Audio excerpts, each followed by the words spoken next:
switching.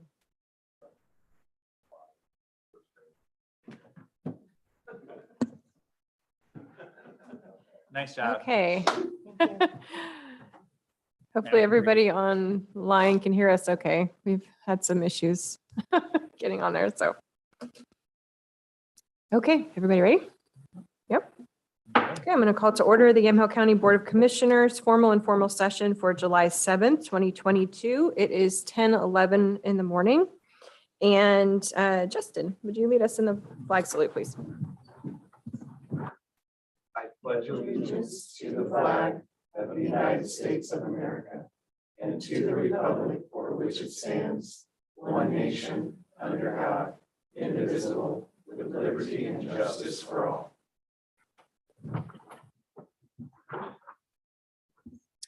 And we have a very long agenda today. It's 4 pages, so we will try and get through it as expeditiously as possible. I know there's quite a few people waiting here for the public hearings, which are at the end. So we are definitely sensitive to that. Item C is calendar session. Is there anything to add to the calendar? I know I added Derby days on there for the 15th and 16th, but I don't think there was anything else that I could think of. No? Nothing I saw that needed to be added. Okay. Yeah. Perfect. Item D is public comment. This time period is reserved for public comment on any topic other than an agenda item, quasi judicial land use matter, or a topic scheduled for a public hearing. So is there anyone in the audience that is here to provide public comment for anything not on the agenda or not part of the public hearings, or online? If you could raise your hand.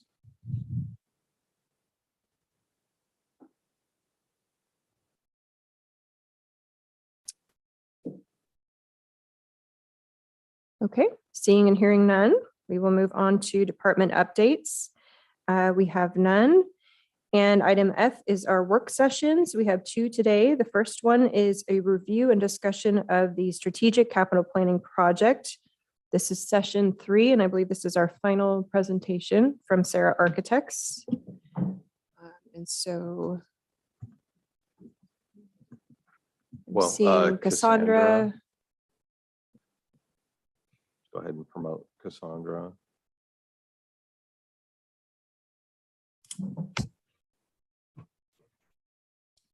Hello, can you hear me?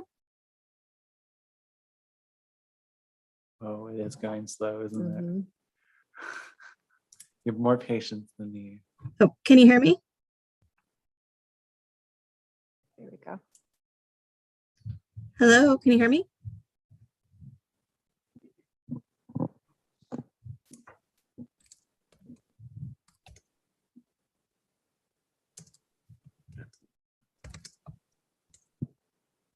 Hello? All right, can you hear us, Cassandra? I can hear you. Can you hear me? Yep. Yes, we can. Okay, there we go. Welcome. Thank you. Was Becky also joining, or was it? Yes, Becky is joining also. Okay, I'm not seeing her. She was on the original, but maybe she's still back in. Yeah, we're, Sorry, we're having one little technical glitch here on our side. oh, we know I'm the gonna get that Been our- get that sheet up here real quick.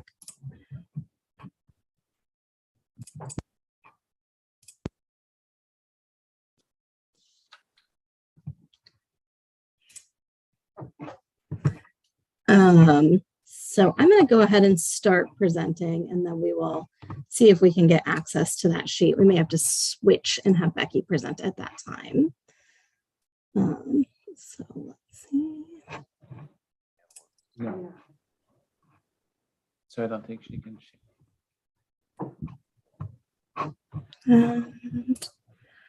sorry, Cassandra, we're working on getting you promoted to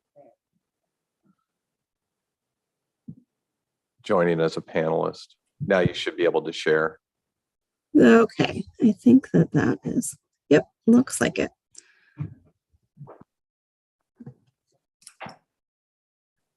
Okay.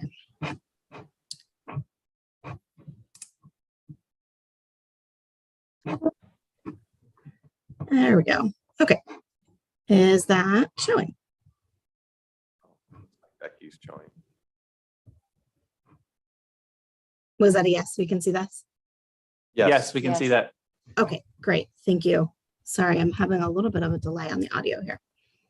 Great. Thank you for joining us. As that quick introduction said, we're Sarah Architects. We did a strategic capital options plan. We've presented on this twice. In this, we looked at it to build on the programming needs and space needs analysis that we did prior. From it, we looked at several several options. I'm trying to get my computer to switch here. And we priced out the options that came in the highest that aligned with the county's goals here. Oops. Sorry. Okay. We're a little out of order. That's okay. We're going to work through it. Sorry about that. And so out of the 7 options, we went through a choosing by advantages, and that established the priorities of the county, and then allowed us to narrow down which 3 options we were pricing. We priced 3 options. The option 2 most closely aligned with the option presented in the space planning needs, which was to reuse as many of the buildings as possible. Option 5 and 7 both included new build. Of these, option 7 most closely aligned, though option 5 was also a consideration, and moving forward on that one, it would need to have a study to validate the maintenance and operations cost on those. At this time, we're still recommending to go forward with option 7 because it meets all of the county's needs and provides the most value for the dollar. A review of what that option looks like is that it vacates the properties on what we've called block 6, which is the Northeast 4th and 6th block, builds a new HHS building on where the current municipal parking garage is, and then has a public services building to the north of that, builds a courthouse addition, and remodels the existing courthouse. The orders in which that happens satisfies the HHS building needs first, and then simultaneously satisfies the vacating of some buildings while building the Justice Center and then approaching the PSB needs. There was quite a bit of pros associated with this. I won't read through all of them because I know that you can also read these, but the big highlight is that it really helps the county consolidate their functions into 3 blocks of buildings. It frees up most of the historic structures, which don't currently align with programs. And it allows for some adjustment of the downtown area to keep the county buildings on bus lines for easy access, as well as on high traffic transportation areas. This next step that you haven't seen yet is that we looked at what the overall schedule would look like in looking at how to execute that plan. And I'm going to have Becky talk to this.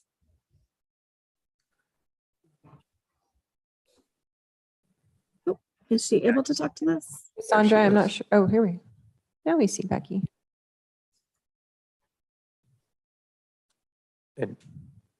And Cassandra, if you could zoom in a little bit on the screen, it's really difficult to Yeah, so this is where we were having a little bit of the technical difficulties and wanted to be able to show that other piece. So let's see if that if I'm able to grab that now. She's in there. There we go. All right. You can still see my screen, correct? Yep. Okay. And is that a little bit more legible? Yes. Great. Great. And can you hear me? This is Becky Epstein. Yes. Yep. Oh, great. Okay. Good morning, everybody. So this eye chart that we're looking at is showing the magnitude of the plan, right? This is a 20-year plan that's a marathon and not a sprint, right? The key milestones are really keeping up your current momentum by identifying an initial funding strategy for all the projects. And again, this would be a living document, right? So what you might identify as your strategies for buildings now may change over time, so that your periodic milestone, your second milestone then after setting up your funding strategy would be to have periodic check-ins into this overall strategic plan, looking at the scope and schedule and budget that you've created during this 20-year time period. Getting consensus around this funding strategy, looking for grants or grant writers, things like that. That's part of that initial step. But we're looking really at proposing per our option 7, starting with the Health and Human Services building. That's the blue bar. The orange bar would be the courthouse courthouse addition, and then moving into doing the public services building, so that then the next step would be that darker orange and doing the courthouse renovation, right? They're all building dominoes on one and another. So that again, though, your big next steps are coming up with how are you going to tackle these projects over the next 20 years? And also getting a broker on board to assess your properties that you may be selling, and that will also inform your strategy. But it's more of it's a living document, a stab at your vision for the future that you're going to use with all your leaders to onboard them to what you're trying to accomplish, with better improved service delivery for your constituents, better places to work in for your staff to be productive, right? The overall goals that we set out to achieve.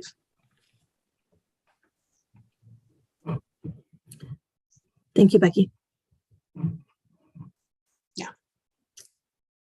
And that really wraps up where Becky just clarified what, the next steps are on this.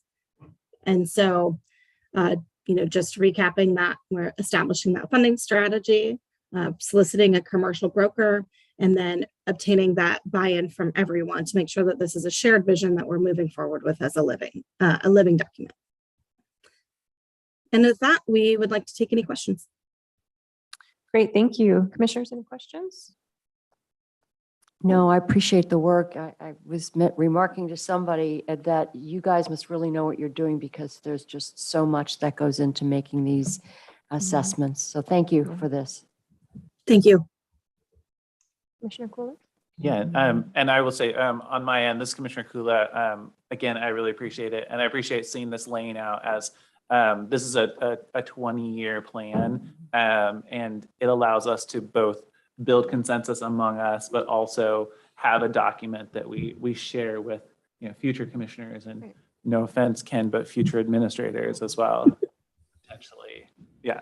I don't plan on being here. Okay, just checking on that one. And that helps me, at least with this very large number that we throw out, that has quotation marks around it, really, because we don't know the true number, is, okay, we start here. And then we go to the next step. So thank you for that. Thank you. Great, thank you. Ken, anything to add?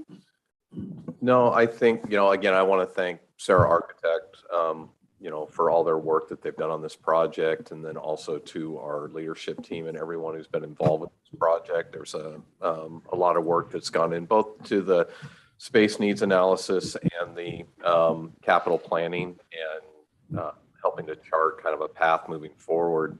So I just want to say thank you to Cassandra and Becky and the rest of their team for the work that they've been doing on this. And then I think the main emphasis are really coming out of this is we have immediate needs right now when it comes to our facilities, whether it's, everything that came out in the space needs analysis, whether it's limitations and on size, scope, and ability to deliver services from those buildings, or it's maintenance issues, or the fact that we have a number of historic houses that weren't designed for service delivery or office spaces. And we've really maximized every square inch of the building inventory that we have right now.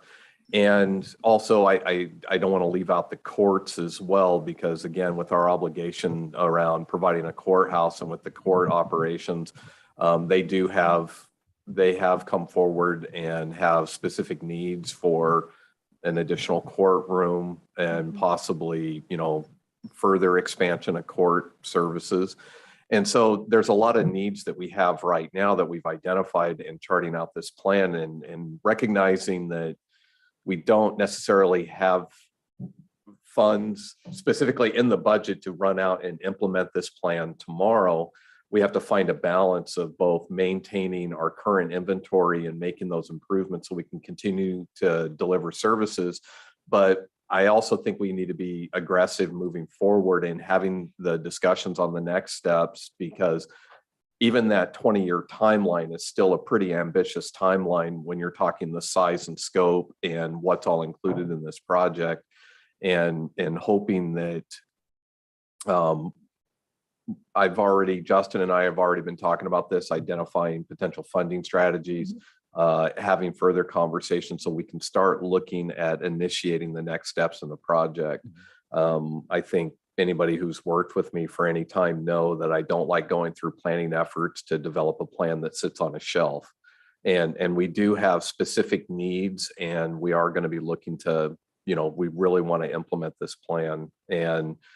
And I realize that there's a lot of moving pieces and dominoes in how we approach this, and there could be funding opportunities and other things that may come up, to be able to implement this. But there's a lot of moving pieces to this, and so I'm really hoping, and then I'll wrap up my ramblings. But I think I really want to advocate that we continue to implement and move towards this plan, realizing that there could be modifications or changes applied to the plan over that time, but there really is a significant need to make these improvements.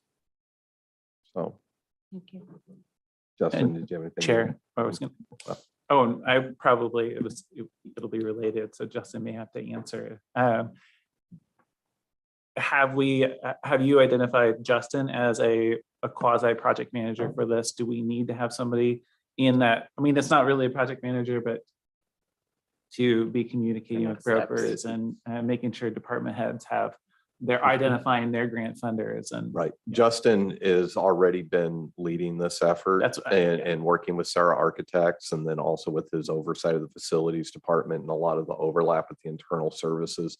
So it was, Justin's been the lead, and I'm going to be looking to Justin to work with Mike Barnhart and our finance team. We've been taking it easy on him because he is going through a software conversion project, but there's going to be a lot of really important discussions, especially when we start getting into potential funding strategies. And hopefully we'll be prepared in the coming weeks or months to be able to schedule another work session to talk about some of the funding strategies on how we implement that plan. Super. I will say with that, thank you, Justin. But I felt like it would be imprudent to ask you, are you? So thank you for all that work. We look forward to hearing the next steps, some ideas around that. Thank you. Thank you, Sarah. And thank you, Becky and Cassandra. We appreciate it. Happy to help. Thank you. It's been a great project to work on.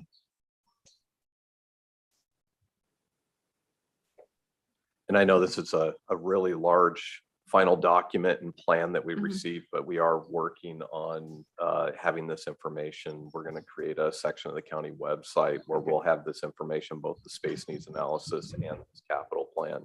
And so hopefully we can continue to, to make sure that the public can easily access this information and see what we're working on and what's being proposed. Yeah, that sounds great. That's wonderful.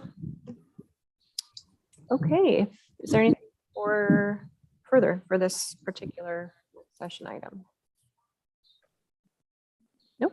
Okay, thank you very much. Great. Thank you all. Bye. I'm accepting it. Okay, great. Accepting the final presentation. Just getting it into my email box felt like mine is on. What about yours? I can hear It's you. on. Yeah. I'll just put it close. I don't believe it requires any formal, Okay, great. formal action because again, we're not adopting a master plan. If the board, it's not a master plan. But at the same time, if the board would like to take some type of formal action, you could do that on accepting the strategic plan. It's up to the board. Yeah, I don't think it's necessary Okay. to accept it. This is just going to be something It's we'll gonna probably be- continue Yeah, to move it's gonna be forward part of on. ongoing So discussions, so. Yeah. Okay, so that ends our work session on our strategic capital planning project. Our second work session is a review and discussion of the American Rescue Plan Act, or ARPA, funds, and specifically childcare, supply chain, and workforce impact. And let's see, I think I will go ahead and take public testimony first. And then we can kind of get into an overview of what we're going to discuss. So if anyone is here to provide public testimony on this particular topic, I've only received one. So if you are here to offer testimony, or if you're online, please raise your hand. And in the meantime, if we're waiting for those folks, I'll have Chris, Counselor Chenoweth, come up. Welcome, Counselor Chenoweth. Morning. And I invited Chris on just to kind of give us a refresher and an update on a particular project that the city of Mcminnville is interested in, and also interested in partnering with us on ARPA dollars. So if you could just give us a brief recap and update on that. Sure. First, thanks for having me. Thanks for bringing the city into the discussion. I appreciate that greatly. I'm actually going to hit two because I'm one of my hats that I wear is I'm the vice chair of the MEVLC. And in that capacity, we wrote a letter asking for two different projects, some for matching dollars with the city. Can you just define that? MEVLC? abbreviation? Sure. Mcminnville Economic Vitality Leadership Council. Sweet, thank you. It's made up of Stable Table, made up of Chamber of Commerce, MEDP, MIP, all of the, I'm giving you all I these actually letters, know all those. I'm very but excited. all the different business groups in the community created this consortium to kind of work on economic development for our city. And I vice chair Sorry, that thank group. you. That's good. I throw out these acronyms and it's good that I get caught You on them. totally nailed it though. So we had asked for two. The first was we're trying to prepare the downtown core, 3rd Street area is in need of some serious renovations. We have some serious problems caused by our wonderful treescape that is beautiful, but the roots have done some great damage under the ground to the sewer system, or the lines, the water lines, sewer lines, obviously the sidewalks. If anybody's walked down there, you've seen this. And it's just time. You have to do this every so often. And it's going to be painful, I think, when it happens, as some of those trees are going to have to come down. But to get ready for that, we need to do some planning, master plan for 3rd Street improvement. And we've asked you guys to partner with us because obviously, one of the main draws to Yamhill County as a whole is tourism. And the core and heart of that is downtown 3rd Street in Mcminnville. So this is an area that you guys can help us with, and it's beneficial for you as a county as well as for us as a city. So that's one of the asks we put forward. The second ask, which is the one I'm really here to talk about, is the Innovation Center planning that we need to do for that area to find out what infrastructure we can provide to the area ahead of time so that partners that would be interested in investing in the area will know what the city can actually provide for services. It's a feasibility study. That feasibility study is the groundwork. It's the planning that needs to be in place before we're going to see much development out there at all. Again, this is an area that I think you as a county and us as a city need to be in partnership, working together to bring about what we want to see happen out there.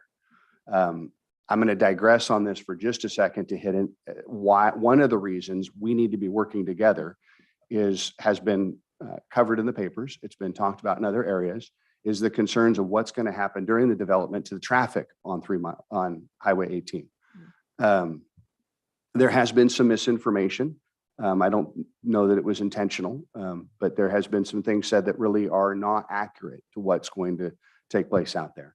First off, at this point, the city has proposed 33 acres of buildable commercial land along the frontage between the hospital and the airport. We did that actually in the UGB expansion that we got through back in 2020. We told the state that instead of bringing in extra land for the commercial needs that we had, that we identified with our UGB, we would instead rezone some of the industrial that's on that side, because that entire parcel between the hospital and the airport is all industrial land. It may have farmland on it now, but it's in the city limits. It's part of the UGB, has been there 20 years at least as part of the UGB. And it's already there as industrial. So we said, we will rezone some of that to commercial to meet the need so that we don't have to bring in more land in our UGB process. It was kind of a compromise portion of what we were trying to do to get that through to the finish line.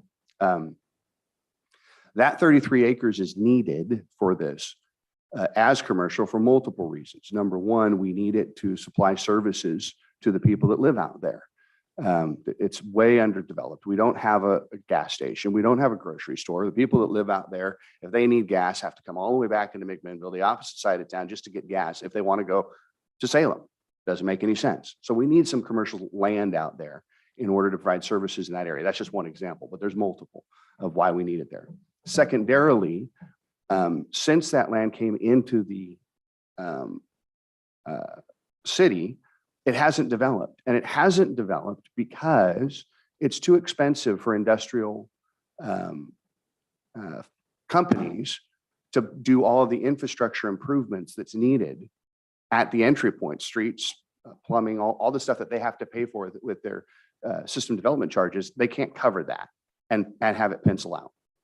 However, commercial developers can.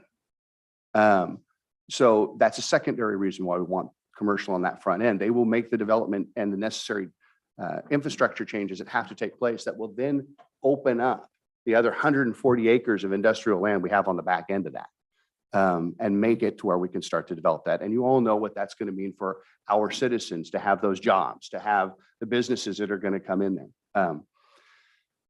This will bring more traffic. Yes. ODOT, when they originally designed Highway 18, put in a 3-stage Highway 18 plan. We are in stage 1. That highway is designated both a freight route and an expressway. That will not change. It cannot change. So if the traffic gets to the place that it doesn't meet those two designations, that triggers us going to the next stage in the plan that ODOT already has in place. According to ODOT, now I'm just going by what they had to say. I'm not saying I'm not saying where it's true, whether it's accurate, whether they made a mistake in their assessment or not. Even after the build out of what we're proposing out on Highway 18, we still won't leave stage 1. So the concerns of the traffic problems out there are being overstated dramatically. And there are already existent plans in place that if it does become a problem, we will begin moving toward making those changes. Some of those plans include eventually another interchange on Cirrus Avenue, frontage roads on both sides, getting rid of the access points that are already there that are also holding things up, like at Old Stone Village and so forth. All of that's in the plan. It's just, when does it get triggered in the process? So the request is, we're not asking you to pay for all this. We're asking you to match the city. We've already made our decision. The city's already said, yes, we'll do this. We're just asking you to come on board to be a partner with us. Okay, and just to clarify, so the match for the Innovation Center is 125,000, correct? 125,000 to be the match on the Innovation Center and 250,000 on the 3rd Street infrastructure, or improvement plan. And so I see this kind of as it's all of these ideas and concerns converging onto this one area. Mhm. So when you say Innovation Center, for us, when we're discussing ARPA and workforce development and impacted industries, all those types of things, Mhm. innovation really is more geared towards industrial land and development versus commercial. So how does this play into the development of the industrial part of that section? So the Innovation Center is going, the money we're asking for is for a feasibility study so we can actually begin to develop out there to help in that feasibility study. What that's going to do for workplace development, is that your question? Yeah, in terms of, anchor type jobs, family wage jobs that are not transitory, they're not, commercial part-time type jobs. Okay, but- so an innovation center is a multi-use industrial area. It is a mixture. Our goal is to have education partners involved in this, and we have 5 at the table right now that are being talked to by MEDB. But education partners involved, Fortune 500 companies, corporate offices, and industrial research and development, manufacturing. It's mixed use. So you're going to see a combination. It's 140 acres. This is a large tract of land. You're going to see mixed use of a variety of different sources. I would invite you, if you haven't already, there's the model that we're using to kind of point to as an example of what we're hoping to see happen out there. And again, I should have said this at the outset. Obviously, I can't make anything happen out there. And the city can't make anything happen out there. The developers are going to be ultimately what's going to make or break what happens out there. We do have people that are talking that are very interested in making sure this happens the way we'd like to see it happen. There are lots of conversations going on, and I don't know them all because they're not being done with the city. Some of it's being done with MEDP. But what you're looking at is a high density of higher wage jobs. You're not looking at, this is going to be easily family wage jobs. Sorry, you were going to give a specific example from Oh, maybe Sky another Song. place. Sorry, Sky Song. Sky Song in Arizona. Can you give me, I don't know, I could look it up, but Mhm. and I don't have the thing in front of me. It's So please tell me 40 more. acres, I believe. It was a mix with Arizona State University and corporate interests that came together to put together this innovation center. It includes apartment complex. Actually, it's in there that helps house some of the employees that are there and interns, because in a lot of these in innovation centers, you have research and development as a key part of that. So you bring interns from colleges that come in and help to develop and do the actual research that the corporations are looking for and needing to have done. They're working collaboratively, right? So you have multiple corporations that are joint space doing this. They have some retail there to provide services for the people that work there, restaurants, et cetera. But it's a 40-acre campus rather of mixed use. And the number one resident is ASU, Arizona State University. Okay, thank you for providing a little bit more detail. Sorry to interrupt you, Chair. And this is somewhat related, but so are you saying that ODOT has 3 stages and they're designed to protect the function of Highway 18? Correct. So if your traffic's moving into stage 2, you now have to do some mitigating factors. Okay. Makes more Correct, sense. yeah. And this is the conversation you're having with Parkway? We've had this conversation with Parkway. The last I knew, I don't want to speak on Dave's behalf, but last I knew, he was calmed regarding all of this, that this should not be impacting the bypass plans that they have. I don't know if that was totally, since I was there at the last meeting, but He still has concerns. Well, Yeah. everybody has concerns, Yeah. but Well, calmed, I think, is the word I want to use. Not completely alleviated. But yeah, you probably shouldn't speak for somebody else. On that Yeah. one, yeah. But I mean, the reality is, I don't think people understand ODOT has this already a plan in place for all of this. And I think if people understood that, that would help alleviate a lot of this. Yes, one of the concerns obviously is going to be if ODOT has to spend money there, then ODOT can't spend money elsewhere. That would probably weigh into some of his concerns. And then Chair, if I can just ask a clarifying question, perhaps, since I don't have the document in front of me that Chair has, I could like grab it from her, but it'd be very rude. Is this a request for funding through the program that we're about to discuss? through Or is ARPA. this a- How, I don't know exactly how you guys are delineating yours. The city of Mcminnville has already Okay. approved this for ARPA dollars, so I know this qualifies for ARPA dollars. I don't know your process. Okay, okay. So I'm pretty sure that we have, we're going to talk about workforce training today and localization of supply chains. So perhaps localization of supply chains, once we get to the point of having a proposal to send out into the world would be appropriate for it. Yep. Yeah. I don't know. I haven't looked However at you it guys yet, want to but- fit it. I can forward this to Megan. and she can- Perfect. Yeah. You can also submit any questions you have to me or to Heather Richards.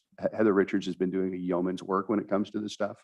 And she can give you far more detail on the concerns of the traffic out there and what's in place already. And in terms of plans, she can provide all that to you folks if you're interested. But the request is for a feasibility, is for Correct. matching a feasibility study and not for funding for any kind of traffic. Correct, correct, correct. To- Yeah. to see I'm just whether hitting that your- topic because I feel like it needs to be addressed. Sure.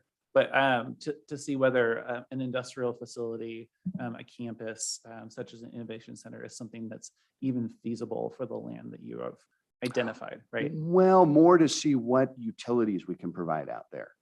I think Okay. I think So regardless, is this it's a master feasible. plan, like an It's infrastructure? a feasibility study. Okay, And what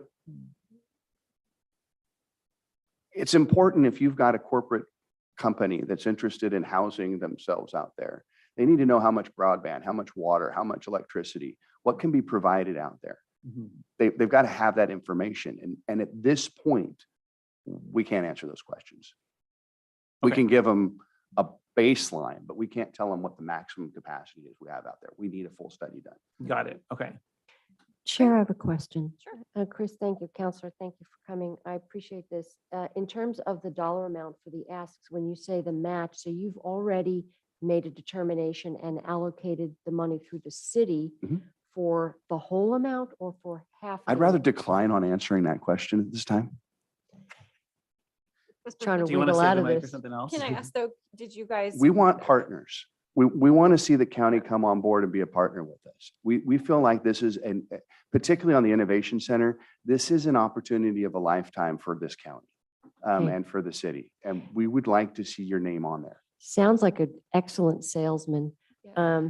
But let me just ask you again, just for clarification, because this is going to be material to our discussion Mhm. in terms of whether or not you've already made a determination at the city level that your ARPA funds would go regardless of who does what, who partners or doesn't partner, that you would move forward with these things. You're just coming to us to help us lighten the load if we were to become part of this partnership. We believe you should become part of that Well, partnership. we know yes. that. We know that's why you're here, but that's not the question. I can dance around this really Yeah, well. I if you'd know like you me to. can.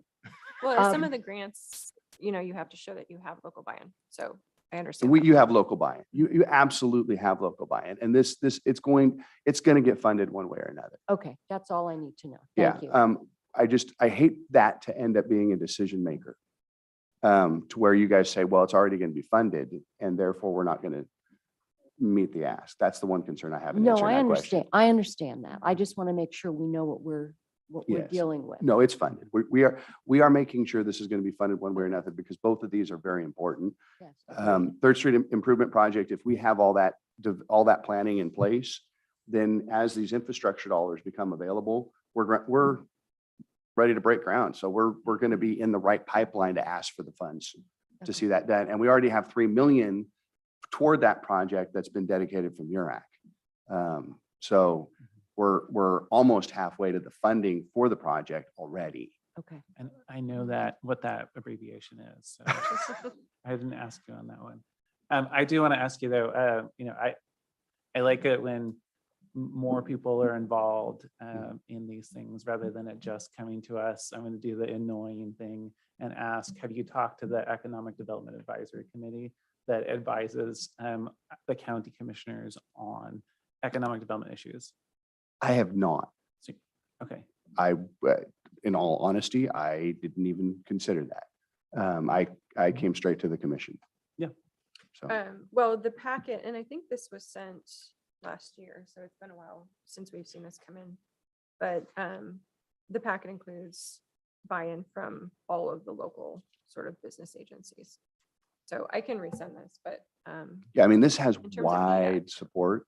Oh, I'm Um, sure. I'm sure. I'm just thinking about it in terms of the context of Yamhill County, right? Which is Mhm. obviously different than Mhm. McMinnville. Mhm. Mhm. I understand. Yeah. I understand, but you know, any large scale economic development is going to be very beneficial for Sure. not just the city, but the county. County stands to gain in many ways as a result of this development project that's being done out there. One of the other things well, no, I better not say that, but I do think, I hope I've conveyed the traffic flow question thoroughly to you guys, so you understand where that's Mhm. at. yeah, and Commissioner Cool has been participating in those discussions as well. Yeah. So, Mhm. and it Alright. sounds like we might have a parking garage to talk to you about. Well, you want to get rid of it or what? It's yours. It's yours. We can't get rid of it until you say we can get rid of it. Make a deal. Now we're talking. I We was almost already gonna say, this have is why we keep you serious around. parking problems on Third Street as far as I'm concerned, although the studies claim otherwise. So if we get rid of that parking garage, there's going to have to be some sort of replacement. I have pitched like 2 or 3 different times to my planner, a proposal on how to deal with that replacement. And it hasn't moved. So But there's potential. I would just add, you know, in just the interests of making sure that we stick to the agenda a little, but as part of that plan, you know, with the HHS building, and these are conversations that I've had with the city manager as well. I don't know if Jeff had shared it with the full council, but as part of the designs and some of the options, that if the parking garage was to come down in a new HHS building, there would also be parking associated with the new building, a multi-story parking garage attached to the building. So it'd make better use of that site that would be available. In fact, we'd pick up more parking spots than even what the current parking garage provides. So it in the conversations that we had, we were looking at it being more of a win-win. You know, you replace a better utilization of that block and possibly picking up additional parking, plus the addition of working out if we need to do property trades or something like that with some of our other downtown inventory, and then what the city would like to do as far as parking or things like that would be something that we could have discussions about into the future. And if I could say, I would welcome any joint conversations with you folks, where the city and the county can work together. And if there's some areas that we need to do some horse trading, then, you know, those conversations, I think it's better if you as a county and us as a city are working together than if we're working siloed. Yeah. So, Great. Thank you. Well, thank you, Counselor. Thank you, Thanks very Counselor. much. Appreciate the thank information. you. Okay, any further public testimony on this agenda item?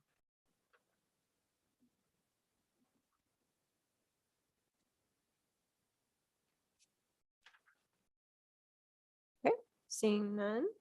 Ken, you want to kick us off here with ARPA? Yeah, happy to. As far as the next step is what this was scheduled to do for today was talk about 3 of the program areas that through all the meetings and work sessions that we've had to talk about the allocation and making the funds available for various program areas of the ARPA funds. And being a big proponent for process and everything else, what I'm here to talk about is really the process of where we're at for 3 specific categories.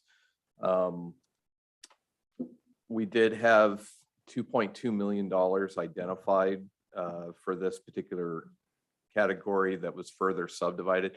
I tried to share some information to help kind of clarify on how the board prioritized those various buckets of funds that we're looking to make available through various grant programs, and to ensure that we're streamlining and the process and the funds are being distributed and spent per ARPA guidelines, but then also based on the priorities of the board that you've established. We've reached out to SEDCOR, we've reached out to Willamette Workforce Partnership for 2 of the program areas. And then we also have been having conversations with the CCO for the childcare component. The ones that I'm prepared to get into more detail about, and this is something that's been in the hopper for quite some time, but we've had a lot of other workload challenges. But the first one I wanted to talk about was SEDCOR Supply Chain Localization Grant Program.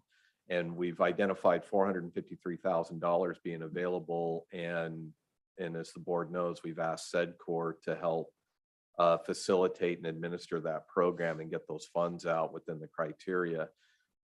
In the packet, I put it in the packet, but I also shared it with the board. There's a write-up that Abisha, and I see that she's here, welcome back, and can answer questions about it specifically, is the direction we would like to go with that program. That's we've had these discussions. We've got an outline for this supply chain localization grant program. So then we can initiate that and get the solicitation out, start getting proposals, go through the review process, and then being able to issue grants. So I guess I'm just pausing for a minute and just, I figure if we do this one at a time, it might be a little bit easier process-wise to kind of get through it.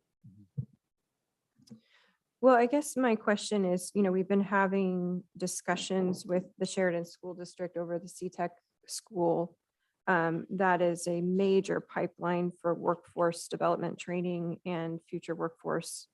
And that ask was 1.5 million. Right. So where does that fall into this? Well, that wouldn't be in this category. This funding, that could, like I broke out before, the discussions that we had were $453,000 for the supply chain localization grant program.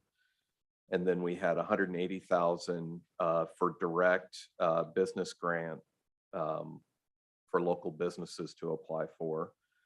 And then we had a remaining category. We had $500,000 for a large grant for workforce training and engagement that we were also looking for Willamette Workforce Partnership to assist with rolling out that program. And then we had an additional amount, and there were some recommendations brought forward, because if you remember right, when EDAC and SEDCOR brought forward a recommendation, they split up the funding that we had identified in this category into 2 years. So doing an initial rollout for specific categories and then retaining some funds to then being able to shift and pivot and apply for grants in other areas.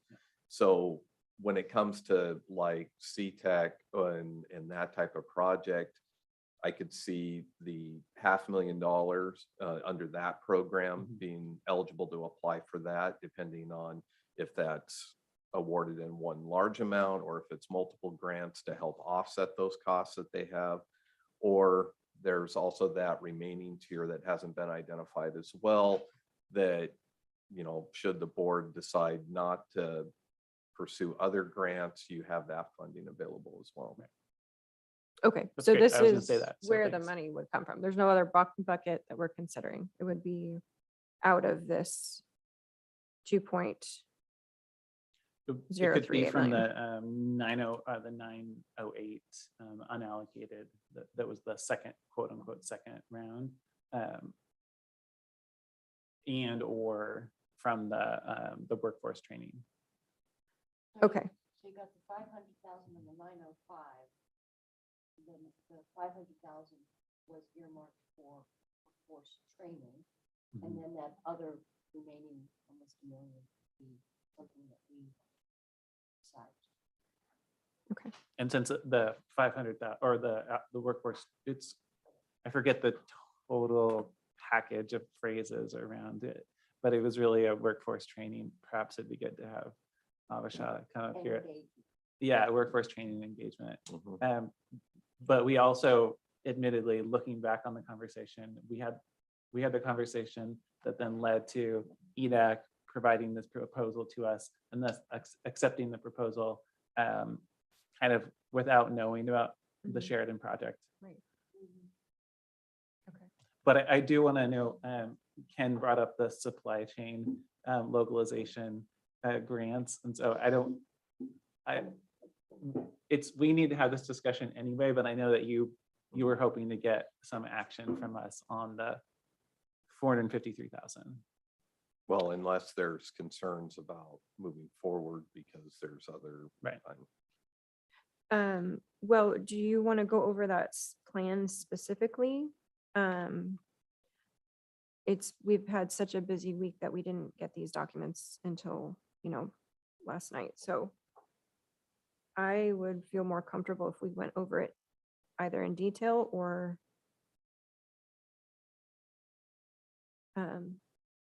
Perhaps we could hear from Abhishek. sure. Because we have, had these discussions, I'm sorry, and if you want to come on up, because we've had these discussions before, because I know we've had several work sessions, but it's been some time since we've last discussed these priorities and what was brought forward. Because we had the discussions, and then based on the discussions with the board and then with EDAC and then discussions with the, again with the board, and I don't remember the exact timing of some of those, we did put out what is essentially a solicitation to SEDCOR, and we also put that out to Willamette Workforce Partnership, which was a written description. Hey, we're looking for a proposal. Here's the elements of the programs. We've, and the documents that you have in here are the responses to that solicitation that went out. And what the program would look like. And honestly, I was hoping to have this because I want to say, Abhishek, I think you sent it to me back in March or April. And then I also got Willamette Workforce Partnership at the end of April, but then we were also going into budget and everything else. So, there were delays associated with kind of getting the final to get this off the ground and launched. And Workforce Partnership did not include this in their budget, whether either as expense or revenue or expense, because they recognize that with all the work that's happening around workforce training right now, that they were going to need to do a supplemental budget anyway. So at Jobs Council, you'll see the ratification of it, and they're fine with that because they kind of have to be. Yeah, that's how they work. So if we're going to tackle supply chain first, so this proposal we just got, so it's 14 pages long. So I want to make sure that we totally understand it before we make a decision. Chair, if you don't mind, I'd like to clarify the total amount of funding and what has been approved for allocation into programs and what has yet to be approved for allocation into programs. Okay. So as Ken mentioned, initially $2.26 million was assigned into this category of impacted industries. In 2021, the EDAC met and made recommendation for half of that funding. That was $1.13 million. And we felt at that time, much as Ken had already shared, that that was the funds that had already been received by the county. So it was prudent to address the funds that had been received, not knowing if there were going to be any changes to funding for future monies. And they also, of course, wanted to just see some programming get underway while also taking an opportunity to assess ongoing needs of businesses. So that $1.13 million recommendation included a total of $680,000 focused on workforce. That was divided into two programs. $180,000 of that was direct to business to help them create systems and programs internally to be able better to manage their workforce, both recruitment and retention. Then $500,000 that was for larger projects. So things similar to, Shemeketa's intense training programs for increasing workforce in various different categories, or something like, a Sheridan CTE program or other CTEC sort of programming throughout the region. That was kind of what was envisioned in terms of large projects, but a total of $680,000. And the remaining $453,000 was identified for use in impacted industries. So again, that recommendation came before the board in September of 2021 and was approved by the board. Those are the responses that you have from SEDCOR and Willamette Workforce Partnership in terms of managing grant programs to get those funds out through that sort of a structure. So then we need to look at the second tranche of funding. So that's that second amount of $1.13 million. In March, the EDAC put forward a recommendation. say, oh, and Just- it's been decreased, right? So decreased. since then, the Okay. board has made recommendations to decrease that bucket of funding. Mm-hmm. We actually put together the recommendation in March prior to the board making that, that decrease. So that's where you'll see a disparity. So our recommendation for use of that second tranche of funding, which we understood to be $1.13 million at the time, was to put a considerable more amount of money into workforce development. We recommended $300,000 go directly to Willamette Workforce Partnership for what we were calling at the time their first hire program, which they're now referring to as their youth wage grant program. And that's to help hire youth.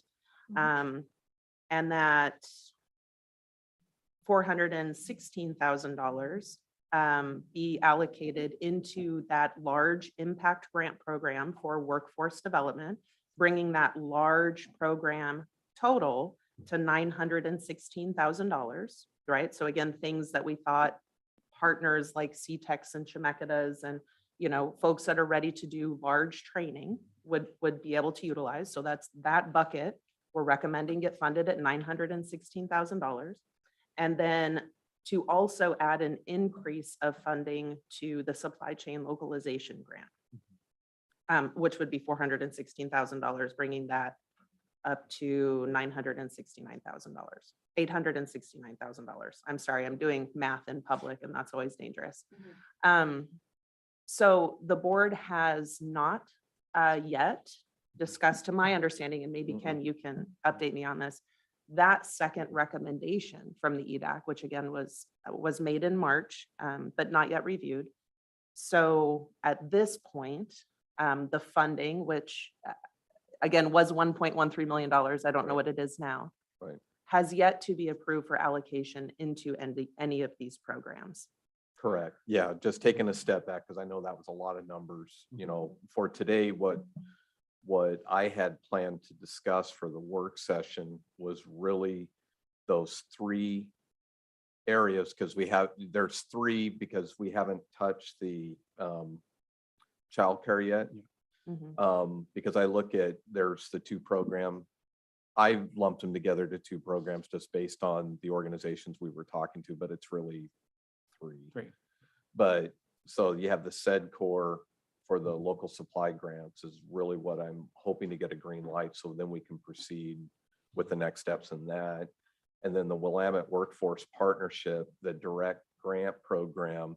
And that's what was provided to me from what we haven't gotten a detail of what the large grants would look like, except for that's still a concept at this point. They didn't get into the details of that second tier of how that program would roll out. The documents that you have, I will say that they appear to be lengthy, but what you're going to see in the proposal is an application, an example of what the grant application is going to look like as well. So that's where there's so many pages to the document, but you know, so it's those three areas, and Abhishek's correct. There hasn't been any discussion or action on the remaining amount from these funds outside of the recommendation that came from EDAC and just acknowledgement that there are some remaining funds. And then, you know, that amount was reduced when we awarded more nonprofit grants, you know, so as a balancing effect, you know, and the decision was to reduce this area, this bucket of funds, and move it into the nonprofit grants to make up that difference.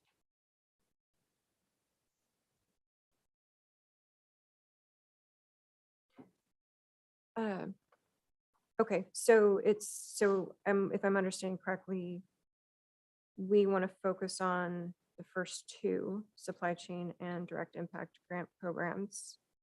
You know, personally, I would like to have time to go through this and read it. So I don't know if we want to do that now, or if we want to take some time and bring that back. Well, forward. again, this is a work session, which we typically reserve. It doesn't require any formal action to come out of these work sessions with the board. It's a chance for the board to discuss with staff the details of these elements. And if there's questions, remarks, or edits that you'd like to make, I just want to be clear that it's completely up to the board. There's no requirement to take action on this today. Right. Well, I was just going to echo that. There's a lot to what we received last evening, and I had a couple of questions. So what I'm trying to do always is to make sure that we do this with an eye toward minimizing any of the administrative costs that are associated with these. So to me, looking to take that out of the equation and look at what that might be, and then determine whether or not it's something we could either do in-house or do a little more cost effectively. So I'm just asking a real high-level question about Willamette Workforce Partnership. And is there administrative funding that's tied to this? There is, there is and I think you're going to find that with whether we're working with an outside vendor or even internal, there's going to be an administrative cost to rolling out any of these programs, especially with the size and scope of these types of programs. But you will find when you look at the proposals, there are some administrative components to that as well. Right, the direct impact grant has at least proposed, there's a 5% administrative fee.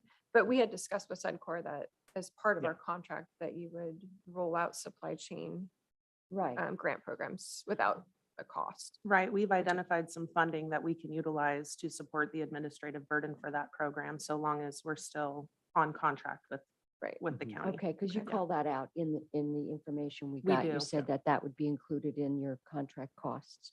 Yep. And Commissioner Sarah, I think that you're right in being like, okay, how can we do this without that cost? But to the,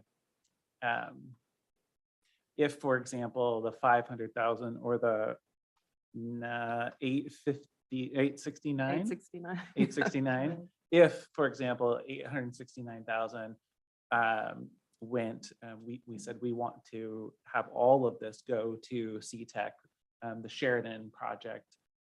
There's so many names, but you know, Right, Sheridan. Well, there's sure. shorthand that somebody would need to make sure that they're using it appropriately and on the schedule that the Treasury requires.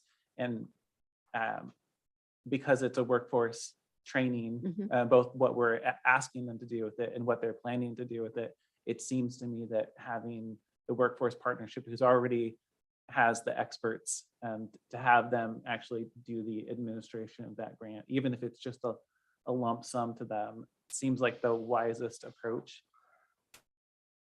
Well, we Right. employ a grants If it was, manager. if so it I'm was not a sure lump why. sum, I would probably, my thoughts would be if You could do that.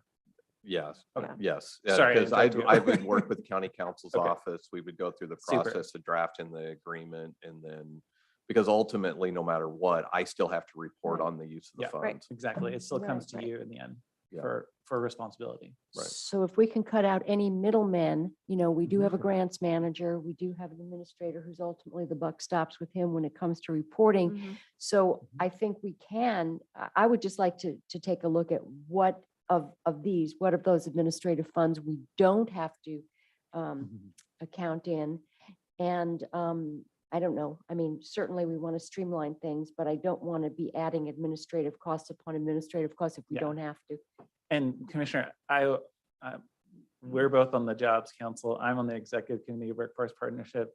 And I also, so that means there's some like, not loyalty, but some like affiliation, right? And I still think that they have so many different funds that they're working with that I think it would be okay if we just said, this is how we think the best use of these funds is to go directly to Sheridan. Right, okay. But I would say that, can I repeat, if you mind, commissioners, back to Abisha? So it's 916,000 is what EDAC was proposing for larger grants. Did I get that right? And then- Between the two funding tranches. Yeah, Mhm. and then 869 for supply chain localization. Did I get those numbers right? So it would be, yes, but there's more to it than that for the Okay. workhorse. Oh, So yes, that's right. 916 for large programs.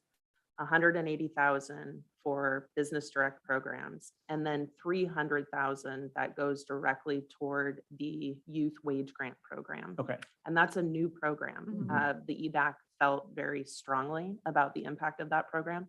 So made recommendations for use directly into that program, which is a Willamette Workforce Partnership Program. So it's just to give them funding to execute that program throughout the county. And Marion County similarly does that right now. Yes, Is Marion in that County has done process it of doing for, this will be their second year. And Lynn County gonna say has Lynn done County. it for a couple of years Yeah. prior. So it actually started in Lynn Marion County. County. So that dedicated funding goes only to Yamhill County employers. Correct. Okay. Mhm.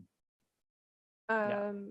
I don't know, because I asked Kim about that and I said, you know, how's the money structured? And she said, well, it's a big pot of money. And, you know, anyone in these 4 counties can participate. Marion County provided an additional 50,000, I believe, for the pot. Yeah, so to clarify, thank you. That's a great question, Chair. Willamette Workforce Partnership, after the EDAC made this recommendation, Willamette Workforce Partnership made a request for funding. And I don't know where that funding came from. I believe it was federal funding to expand the program to a 4-county area, which is what they serve, right? They serve Marion, Polk, Lynn, and Yamhill counties. They were awarded that grant. So the funds that came in through that grant program are being allocated amongst all 4 counties. And I don't know if they have an allocation model or if it's first come, first served.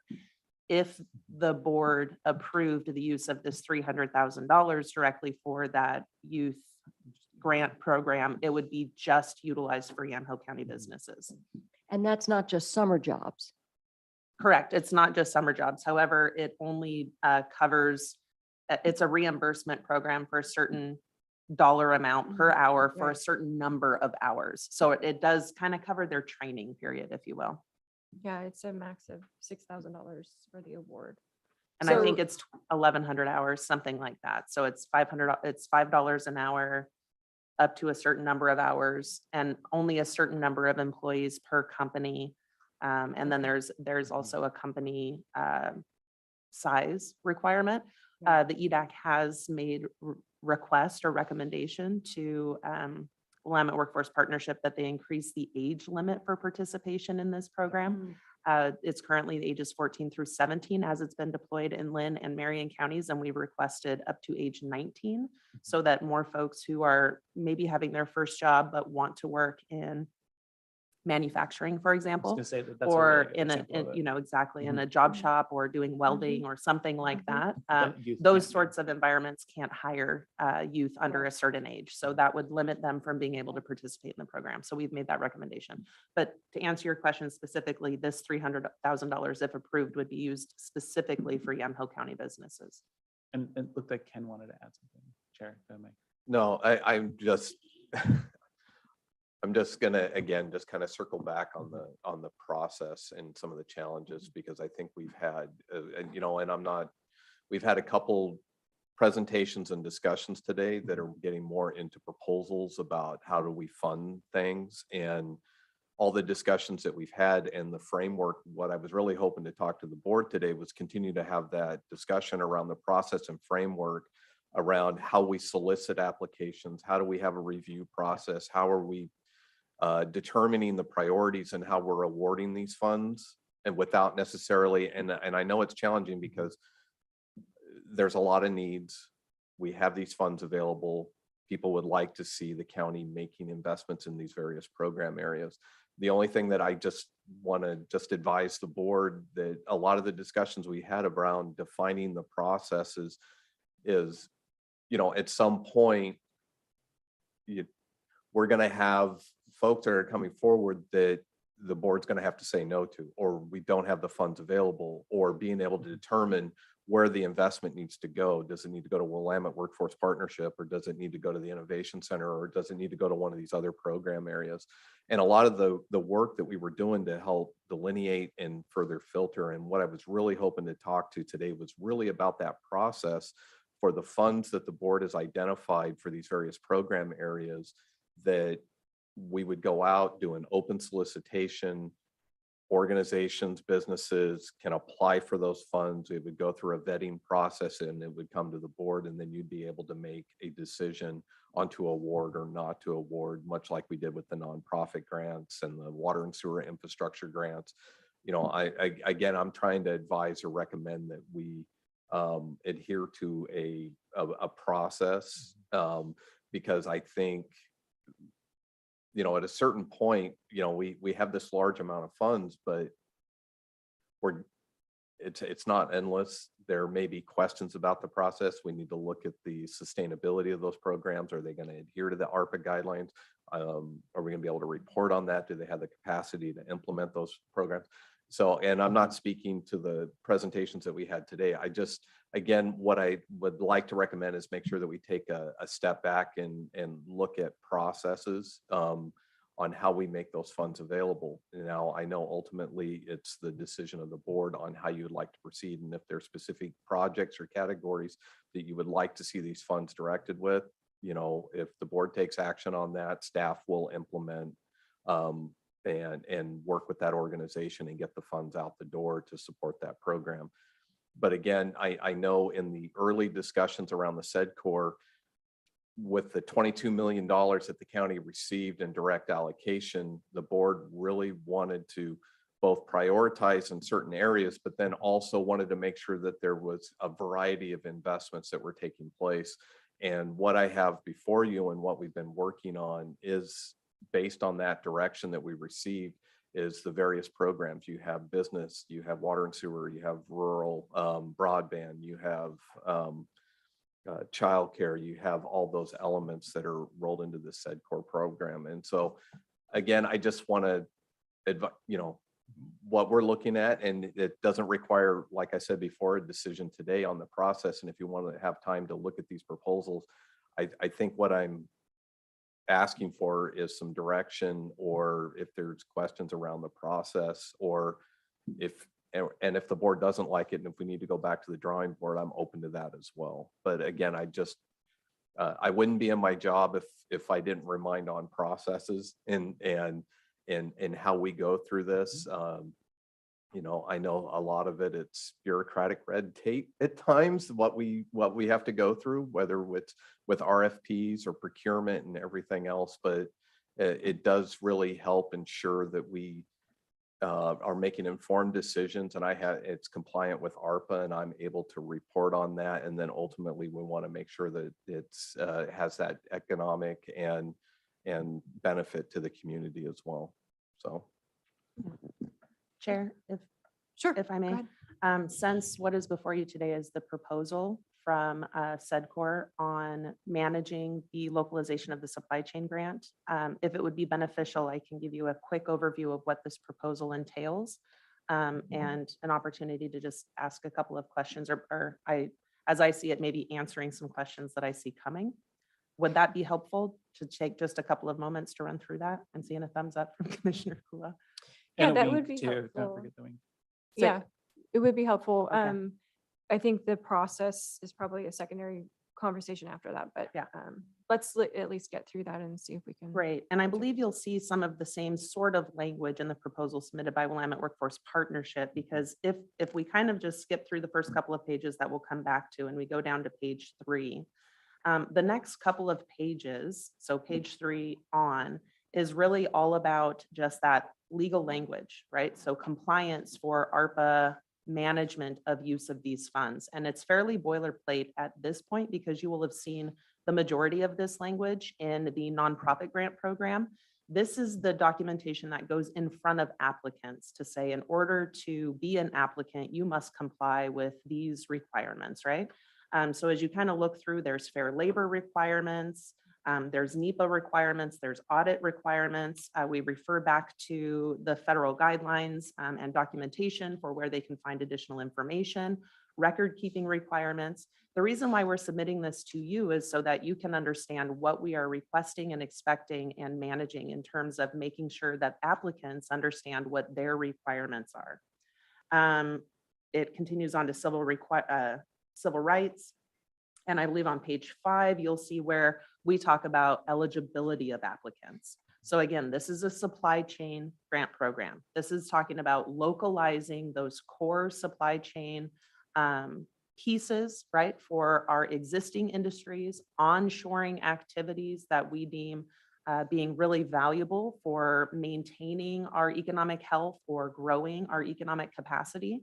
And these were the issues that we encountered during the pandemic that we saw as being potential weak spots for our economy going forward. And that's why the localization of the supply chain conversation came in front of us. So we start talking about what are those requirements for those that might be applying? What are the eligible uses? Again, the majority of this is very boilerplate. It's based on historic eligibility from the county perspective in terms of grant programs. And then there's that overlay of what's required from ARPA funding management itself through the feds. We talk about match requirements, which you saw in the past in other grant programs, whether it's technical assistance, market research, workforce training, capital purchase. We talk about program timeline, types of projects that are eligible, eligible expenses, again, fairly boilerplate. And then we get down to page 8, and that's where we have an example of what the application is. You'll see that it is kind of fairly simple in the types and numbers of questions that we were asking, but we're asking them to provide detail about the project, a lot of impact around the project. The way that this gets completed is that after these applications are submitted, we put together a review and recommendation committee comprised of folks, members of the EDAC, and we review the applications, and then a formal recommendation comes forward for the funding. So again, you'll kind of see as you scroll through the rest of the requirements for the application, including proposed budget. And then, of course, we had shared with you all that we would have a non-qualifying survey as a part of this process so that we continue to capture information about what future needs for our business partners might be. And then you'll see kind of our scoring rubric, if you will, how we look at putting scores to those answers. And then, of course, we provided our marketing plan. So that said, if you go back up to the first 2 pages, if you will, this is the proposal for managing this program. This is what SEDCOR is suggesting, kind of how we do this approach. And what we have done is made 2 suggestions. We have 2 options, an option A and an option B. In recognizing that the board may want to look at this program, say, yes, SEDCOR, we believe that you have a solid program in place.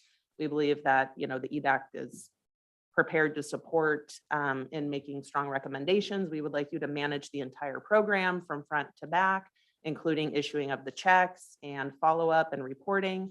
Then SEDCOR is prepared to manage that front to back.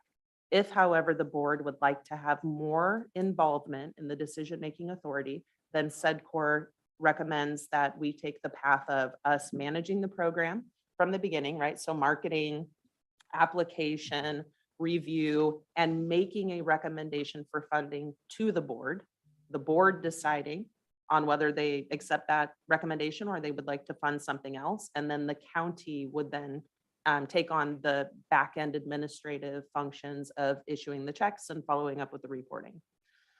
So we felt that kind of based on the way that the county has taken the approach to grant program in the past, that it might be wise to just have 2 options available. That way, whichever one you felt most comfortable with, we could move forward with and support to the best of our ability. And so, Chair, if I may. Sure. And so, Abisha, thank you.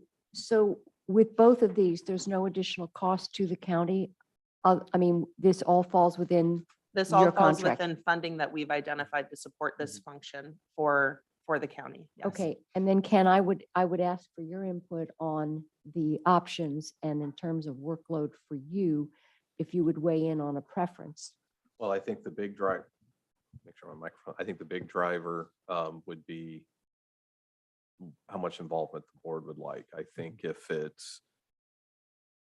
the board would like to take action, review, and act on the recommendations, then I would recommend going with as presented, the second option. Because it, you know, I think that's and if the board approved it, I mean, we've handled it like that in the past with other programs to where the recommendation comes forward, the board would act on it, and then we would do the administrative functions as far as the agreements and cutting checks. And again, like I said, I have to report on it anyways.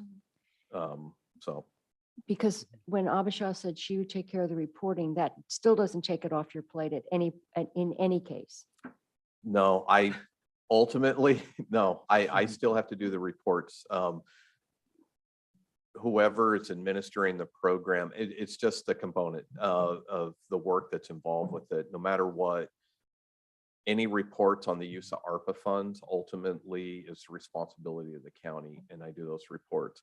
Now, how the spreadsheets and some of the data and the reporting elements, that's going to be out to the sub-grantees or whoever's administering that to collect that information from the sub-grantees, update that information and give it to me. But ultimately, I'm the one that is lucky enough to work with the U.S. Treasury. It would be us submitting the information to Ken versus Right. staff submitting the information to Ken. So when we talk about reporting, and Yeah. as a sub-grantee, we have additional requirements for maintaining records for a certain number of years. So Right. that would give us some additional burden of responsibility, if you will. Thank you. Well, I appreciate, Chair, I appreciate the proposal. I think that I'm leaning towards the option A because it offloads a significant amount of work from county staff, recognizing that ultimately Ken is still there. We have a liaison to economic development and to EDAC in Chair Burschauer, who will be keeping an eye on things. And if there's some red flag that nobody else catches, I trust that you'll report it back to the board as well. So that's my preferred way of moving forward. Just to play devil's advocate, though, we've been very involved in the other process, the other buckets of money. And ultimately, I do feel like it is our combined responsibility to make these decisions and where this money goes and be accountable for that. So that's. I was leaning toward the second option until Commissioner Kula brought up that we do have a representative on EDAC who could bring concerns to the board, but ultimately you bring up a good point, Chair, that you're right, the buck stops with us, and having a little more, I don't know, maybe input, or I don't know if I'd use the word input, but just sort of maybe oversight at the end of the day. It wouldn't necessarily require a lot of micromanaging it, because that's what EDAC would do, but just that I just can see the wisdom of doing it both ways, so I'm not really committed to each one. I just want to make sure we're not, once again, this is another thing that administration has never had this workload in the past. It's been enough to manage the county, and then these really become very onerous and they keep coming. So even though budget's over, it's not over because there's all this other stuff that has to be done. So I just want to make sure we're keeping an eye on that piece. Sure. So in terms of process, if, let's say we wanted to honor the federal match for Sheridan CTEC, right? So that's $1.5 million. I'm going to assume that's coming out of whatever this remaining amount is, plus the workforce training and engagement. So that would be kind of the two buckets we would combine to do that. Or you would have to dip into one of the other, the childcare as an example, because again, like the nonprofit, the decision was made was to reduce the amount in the impacted industries and move that to the nonprofit to fund those awards. Okay.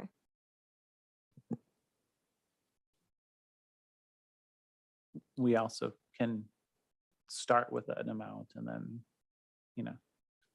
for Sheridan, and not necessarily have a clean $1.5 million too. I'd like us to remember that there are other workforce development programs in the other schools. Willamette and Newburgh and Mcminnville are doing some pretty good work when it comes to youth development and in career training. So I'd like us not to leave them out of the equation. knowing that CTEC is doing a huge, huge lift, let's not forget the other schools. As Yes. I remembered to announce last week with the Future Ready Oregon, I was very Yeah. proud that I remembered that. Yeah. But yeah, both of those However, programs. I don't think they've asked for money. No, they haven't asked for money, but again, I always go back to a lot of times, you know, the availability of these types of grants is not necessarily widely known. And if the schools that are doing these types of career training could use something for either for capital or operations, I'd like to at least avail them of the opportunity. But I do agree with you that CTEC is doing some pretty heavy lifting. And so Chair, I'm not sure if we got I think it's important to be like, okay, where's the additional money? But I will say that on my side of things, I think it's important that we hold to and make sure that we fund the supply chain localization, because we saw how important it was, and seeing these breaks in supply chains. And honestly, and with the proposal about the Innovation Center, having funding available to go to specific proposals around really innovation, right? Like we've done a lot of offshoring, and now we've clearly identified with EDAC that onshoring is important in reducing the length of those chains. So it feels like it's important to move forward with this. I recognize that there's maybe it's a 51% towards option B. I think for the sake of keeping our county staff focusing on other things, I would prefer option A, because I know that we are going to have oversight of it. Okay. I'm going to stick with option B, because I feel that ultimately it is our responsibility to make these decisions. And it sounds like EDAC does most of the work. They review the applications, manage the program, and then it simply comes to us for approval of the recommendation. And as Ken said, we have to report anyway to the feds. So my proposal would be to move forward with the supply chain grant program, but operate under option B. And just to clarify, the proposal for option B is actually for once it comes to us, we're county staff are the ones responsible for it. Once the packet is in the file. Yes, in terms of administer the grant award contracts and cutting checks. Yeah. That would Yeah. be us. But in in proposal number 1, you would be cutting the checks. Well, we would still have to administer money to SEDCOR and have all of that. Well, essentially, if I'm correct, what we would be cutting one check, which would be the full amount of the program, to SEDCOR. SEDCOR would roll it out, administer it, distribute the funds, enter into the agreements, do all that work, and would report back on the use of those funds versus the plan B is there's no one Right. check being cut to SEDCOR. They administer it, they do the program, they come forward, and then we're cutting the 20 grant checks as an example. Or however many there might be. And Right. so to clarify, as a sub-grantee who then is managing the funds and further granting it for use, there is an additional burden of liability and responsibility that SEDCOR takes on. So in option A, we would be taking on that responsibility as a sub-grantee and managing the grant program from front to back. So we would request having entire management authority, because we are then liable for how those funds get dispersed, how the reporting is managed, how all of those things are done.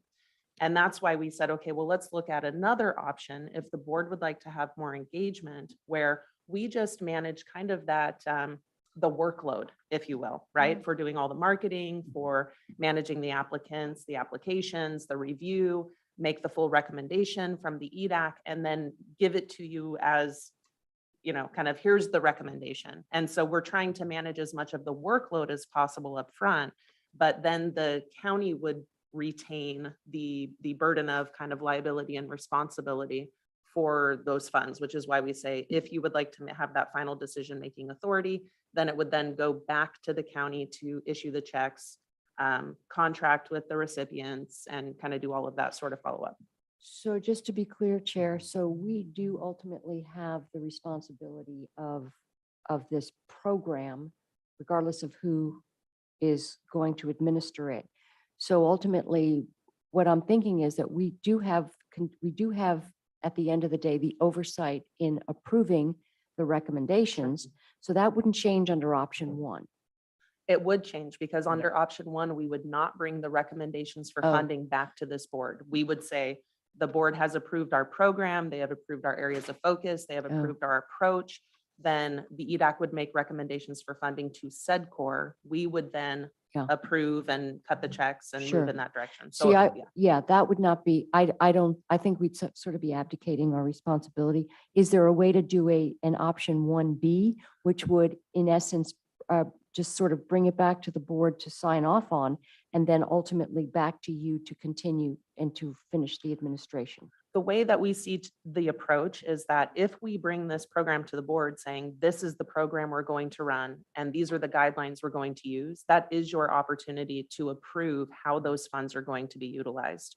If the board decides that they might want to change that on the back end, then SEDCOR is requesting that they take that responsibility of then issuing the contracts and following up, because you are correct, the county has continued requirements, right? You guys are the recipients of this funding. However you disperse it directly or through a second party, you still have a burden of responsibility and liability. By being a subrecipient that then continues to grant the funds out, SEDCOR is taking on an additional role of liabilities. In doing that, we want to ensure that we have some level of control over the program that we are running. If the board would like to retain that control over how that program is ultimately being run, then we would like to offer that control back by making an official, clear recommendation, and then having you all cut the checks and sign the contracts. So really, the workload in terms of what we would be taking on before we hand it back to you is the lion's share of the workload. You'd still have to come back, and it could be as many as 2 checks, or as few as 2 checks that are written, as many as 20. I don't know, right? I don't know how many applications we're going to get. I don't know how the EDAC is going to make recommendations. So it could be a handful, it could be a dozen. And then there's the contract. So there's the cutting the checks, the contract, and there's still the same amount of reporting burden for Ken either way. So we would try to be handling the lion's share of that responsibility. And I would just to add that the Willamette Workforce Partnership proposal that's also in that same email is for they're the ones who are making the decision, and they will report back to us. I think there's a time frame for reporting back on the results, but because this is an organization that does workforce training grants by federal law. And that's at $9,000 administration fee.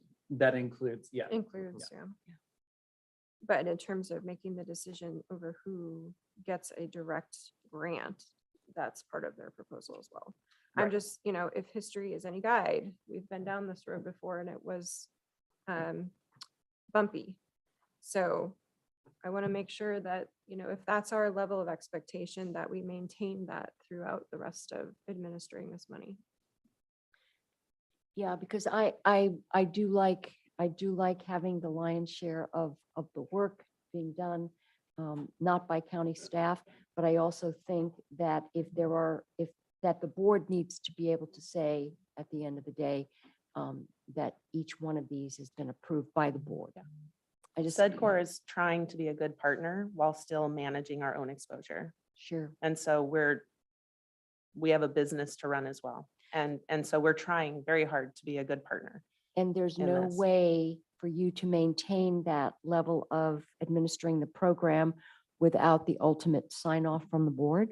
I'm not following that piece. So my concern, and so I put this proposal together, and my concern would be that if after SEDCOR made the recommendation, the board decided to change kind of an area of focus or structure or ways that they wanted to utilize the funding, that compromises what SEDCOR has marketed and put out into the public to solicit these participants, then that opens us up to exposure. So if the board on the back end wants to have that very, fingers on the pulse sort of decision-making authority, then to me, that is you saying, we would like to make those decisions, understand those contracts, partner with those businesses, so that makes sense for that to come back. If the board would like to have more involvement in structuring the grant program on the front end and get to a place where you feel so comfortable with it that you feel comfortable allowing SEDCOR to manage it the way that it has been jointly designed, then we would just manage it front to back and say that is where your engagement was most valuable, was designing the program.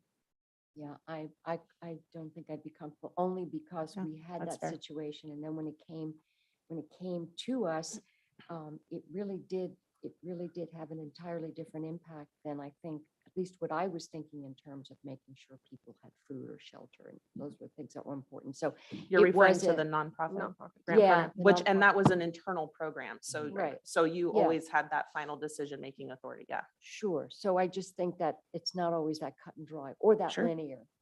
And that's why we offered the two. Right. Appreciate that. Sure. Thank you. Well, commissioners, I would propose that we move forward with the supply chain proposal, kind of operating under the management option B. At the proposed level, and I think this is right, $453,000 is the proposed bucket of money. That's from the first tranche, the recommendation for funding through the first tranche of monies in 2021 that was approved by the board for use. So, Okay. and then there's that secondary tranche that's been recommended at 416,000. So where's the 416 reflected in the numbers? Well, there was that recommendation, that would be in that 905,000 that I said that it's still to be determined on what's going to happen with those funds. Okay, And you provided a recommendation. We did, You yeah. Okay. Of course, the recommendation was at a different total because it's been changed since Right. then. So there would have to be discussion on how. Okay. So there's still that 2.2 for childcare. That doesn't change. Correct. That's right. correct. We haven't even gotten to that one yet. Yeah, I'm just Yeah. trying to make sure we don't. Okay. Yeah. yeah, I'm not comfortable at this point saying anything more than the first tranche because we have another, we have this larger proposal that's on the table. And the money has to come from somewhere. So at this point, I would say, we proceed with the original first tranche number. And then whatever we decide in terms of our plan for the rest of it, would sort of then affect that on the back end.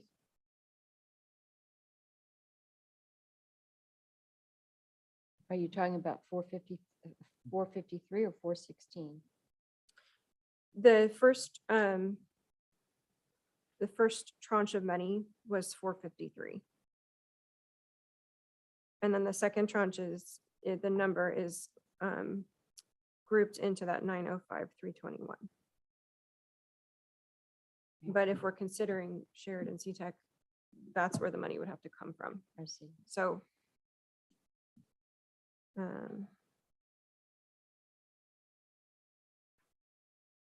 Commissioner Kula, thoughts on that? So you're proposing the 453 solely.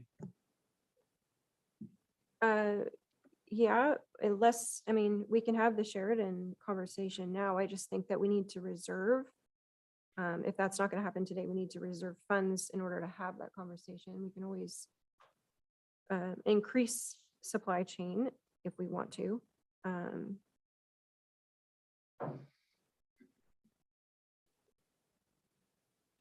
And there's a proposal before us today as well for 680 for the direct impact grant program.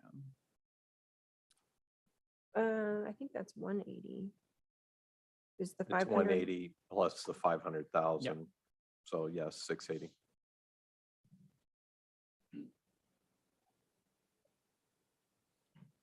Okay, well, and that's why I asked about process on the shared and CTEC, because if the ask was specific to match their federal funding request, which is 1.5 million.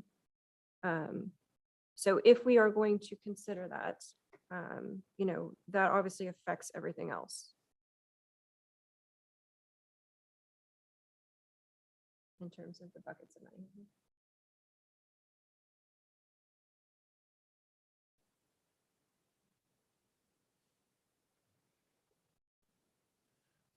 So Ken, for clarification, Mhm. the proposal that's before us for the Willamette Workforce Partnership is actually, as I'm reading it, is 180,000, right? The one that we have. Oh, for the I'm sorry, program or that I they're should ask. prepared to manage. There, It doesn't say. because we have the, you know, they went into more detail on the 180,000 for the direct business grant for getting that rolled out, but there is a component that we've also been discussing for the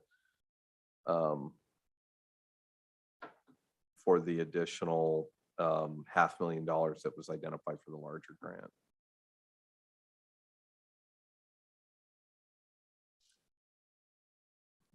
Okay. Yeah. Well, so I guess what, I don't know if that helped yeah, answer your it question does. at Yeah, all, but- yeah, no, that's helpful to me. So as chair, I would say that I would propose that we move forward with for now, the 453,000 as administered by SEDCOR, the 180,000 as administered by Workforce Partnership. That leaves us with 905,000 that I think that was the number for Ken. That's unallocated. That was the second tranche. And with all respect to EDAC. Sure, and it would also leave the allocated $500,000 for the large impact workforce grant program as being undelivered yet, if you will. Yeah, and so my thought on that is the Sheridan project is obviously to me, what's the language? I want to get the language right. Sorry. A large impact workforce training Oh, yeah. project. Biggest bang for our buck is And- kind of how I see And I it. realize that that's 1.405. It's not 1.5 million, but it's money that we have in previous conversations and with EDAC have said, yes, we recognize the value and the need for this large workforce training. So we get our direct grants to businesses for their like workforce recruitment retention work. We get CTEC, and we also get a start on supply chain localization. And this is 453,000 or 869 is still nowhere near what's needed in order to do all of our industries localizing their supply chains. I recognize that, but it's a starting point.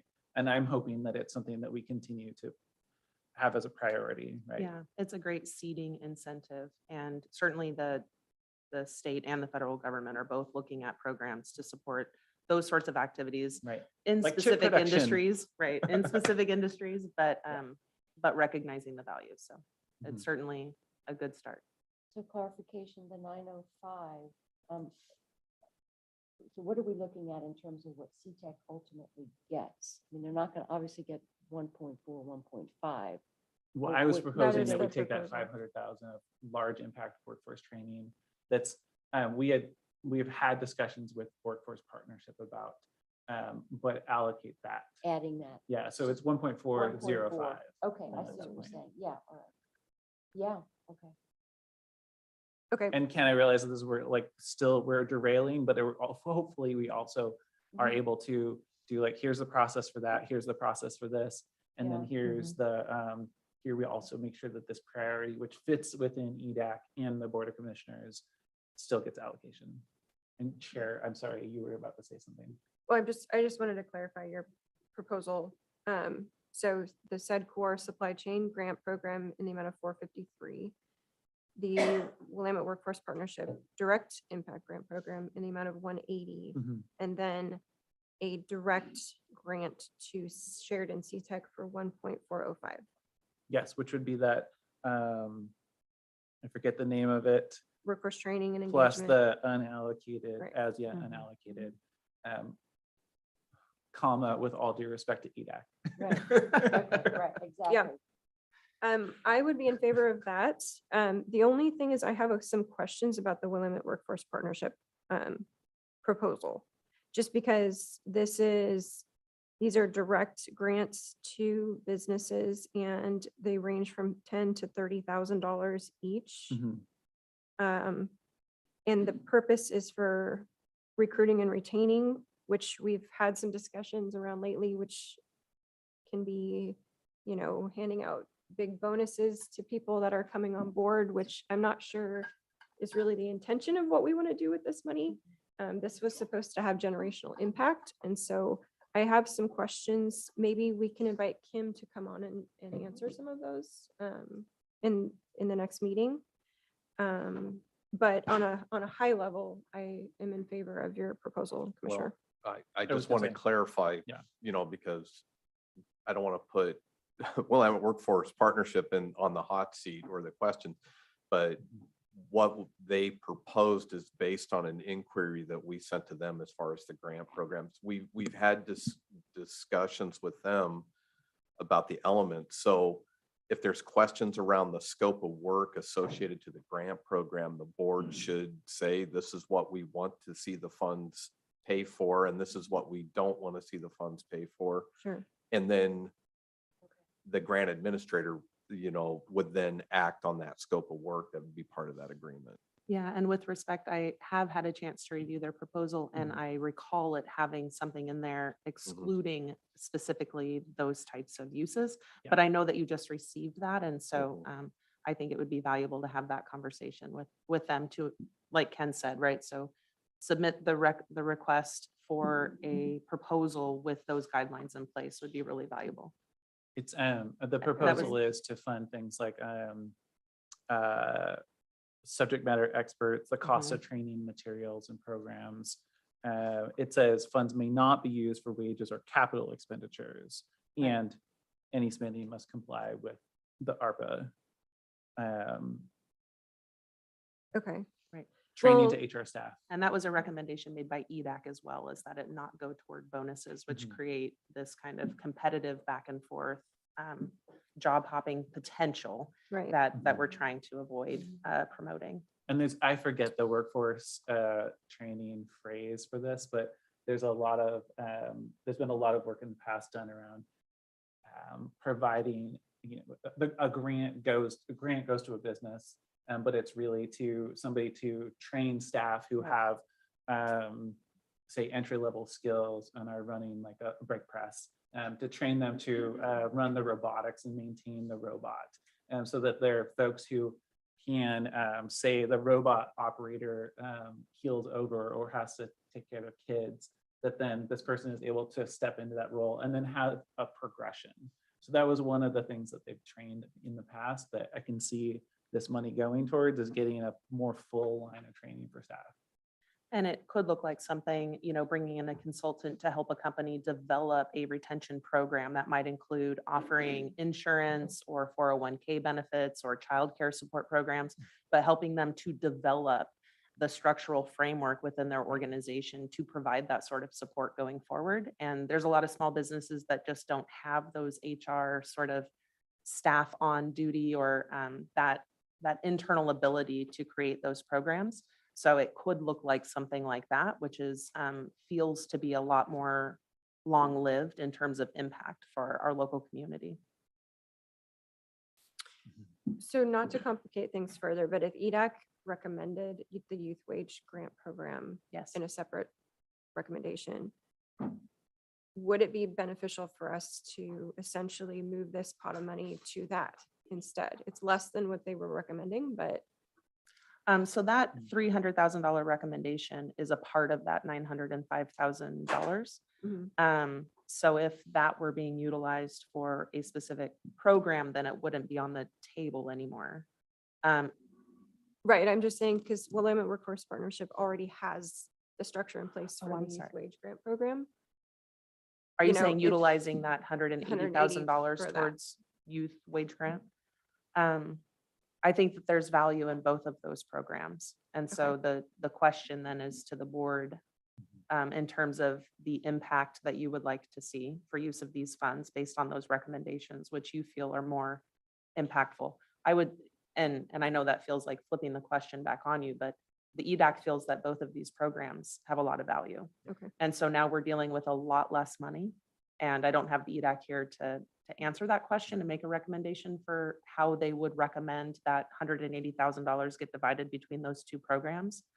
But I would say certainly in terms of business impact long-term, they would need $10,000 to $30,000 per business in order to really make that impact. In terms of the youth wage grant, you can make an individual impact to youth through that program for a lot less money. And each, right? So each individual child, each individual business. So it is a less expensive grant program in that way. And so I guess we'd have to weigh those. And Yeah. my thought, Chair, as listening to you is, and the 1.405 that I proposed is what I think of as really focusing on youth Yeah, and that's getting true. them, getting them highly employable. And honestly, not even just at the end of their work, but along the way. That's a good point. Okay.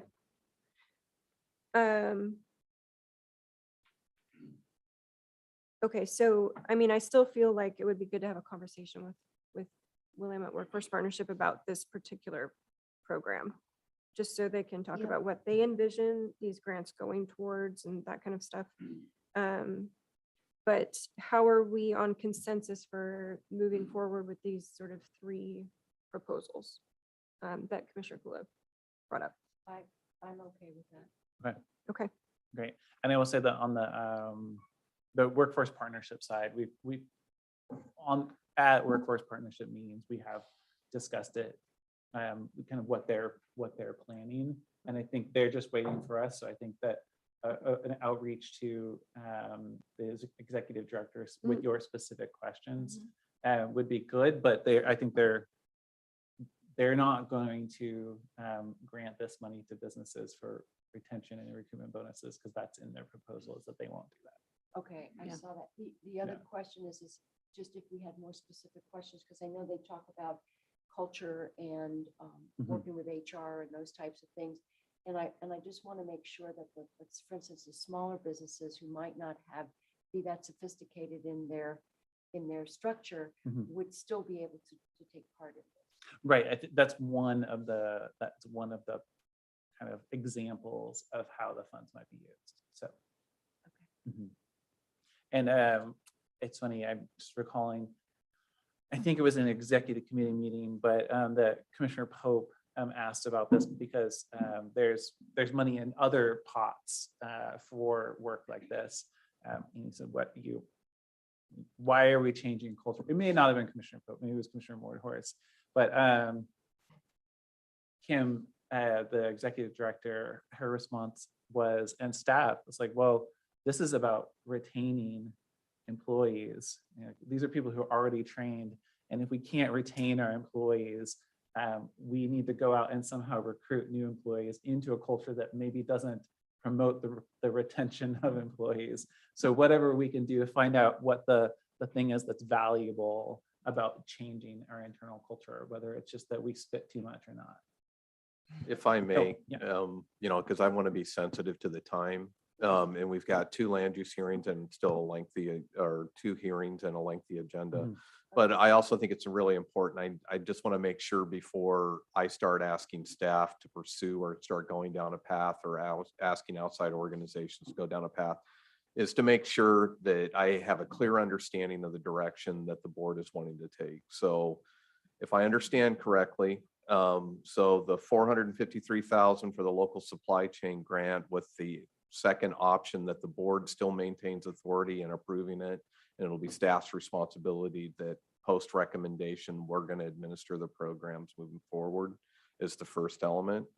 The second element is the proceeding with the direct impact grant program for 180,000 that goes directly to businesses, but I understand that there's questions along those lines. Am I to understand consistently that option B will also apply in this case, that you don't simply be looking for the groundwork, the solicitation, the advertisement, and then preparing a recommendation that would come back forward to the board for approval, and then the county would administer it from that point going forward? And then the last part of that is the remaining amount that's left in this, which is 1.4 million, is taking the 500,000 and the 905,321, combining those two, and then looking at entering into a grant agreement that we're going to release those funds to Sheridan for their CTEC proposal. Correct. Okay. You got it all. Okay, and then the second part, and in the interest of time, is we didn't really get to the childcare, and based on the discussion that we had, it's going to align pretty consistently with where we're at in the discussions with the CCO. And at this point, what we'd like to do is use a portion of the funds to start a task force to put together, working with the Early Learning Hub, and there's several other organizations under the CCO to prepare, do an analysis and prepare a recommendation for how best to direct the $2.2 million. Whether that's a grant program, direct aid, helping the capital projects.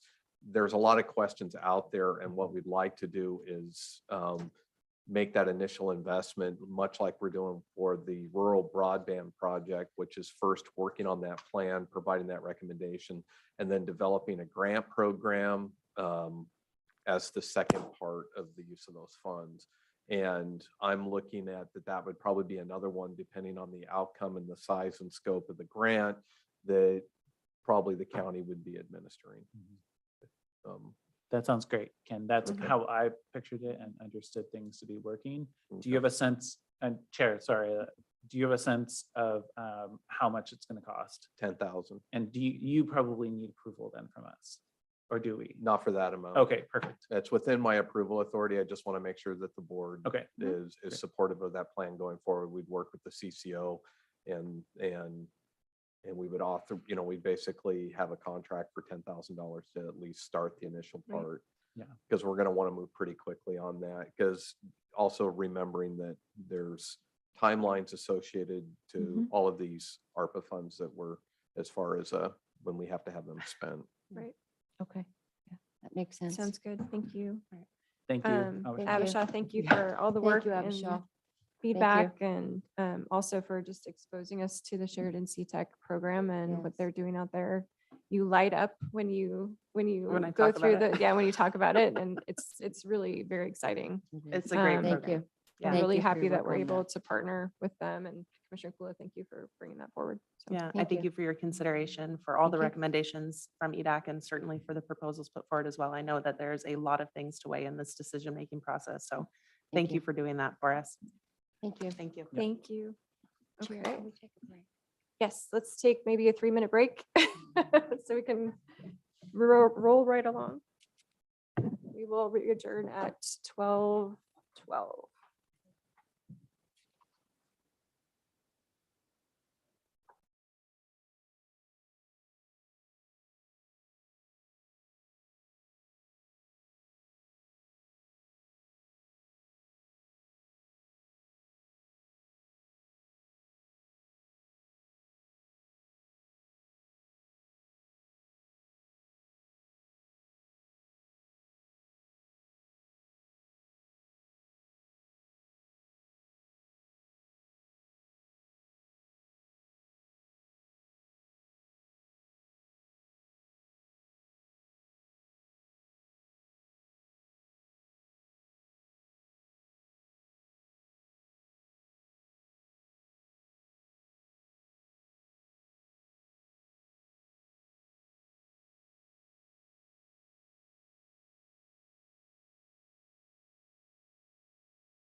clock is slow or? It's back on. What? 2 minutes.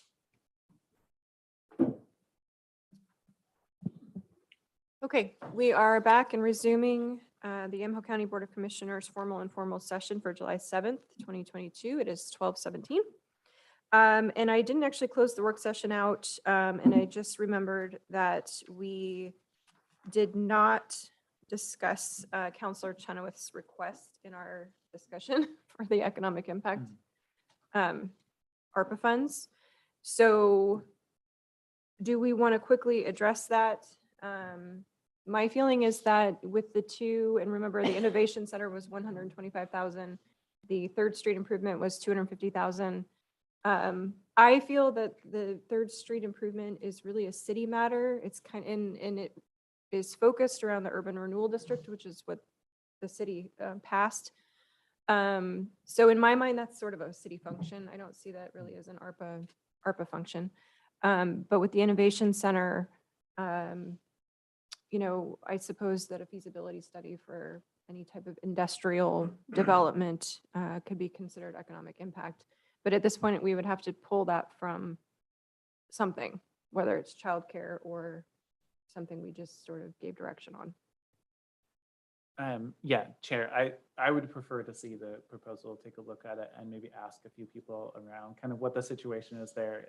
I hear lots of things and I don't know, to me, I want to know what a feasibility study is and what's the context of it. Why are industrial tenants not going there in the absence of a study that tells them what their broadband speed is, and why the city can't provide that on its own. So I would just like a little bit more time to take a look at that.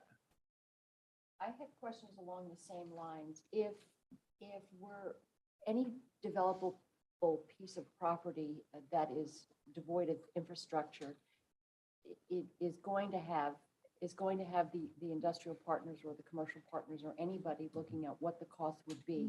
What are the SDCs for something like that? What would cover it? And I certainly see the county having a part financially, but I don't know that it's something we need to be funding in terms of, like you said, with broadband speed and with that kind of an infrastructure thing. Water, Isn't that something the city could just kind of ballpark? Right. Sorry, what's the study going to cost that's going to give us more information? But I agree with you too, that I think that ultimately that the county should be a partner for this in the long term. Sure. I should have just asked Abisha while she was here if I presume that she's working with the city and that alphabet of Yes, partners. organizations. Yeah, but I want to make sure that she is and that she has the information she needs to. Okay, so we will follow up with some questions on that and maybe discuss that at a later meeting in terms of what we want to do and where Yeah, the funds thank you come for from. following up on it though, the initial. Okay, so that ends our second work session. Let's see. And that brings us to our consent agenda, item G. Do I have a motion to approve the consent agenda? So moved. Commissioner Starrett moves approval. Is there further discussion? No, Chair. Okay, all those in favor signify by saying aye. Aye. Aye. All opposed, same sign. Thank you. Consent agenda passes.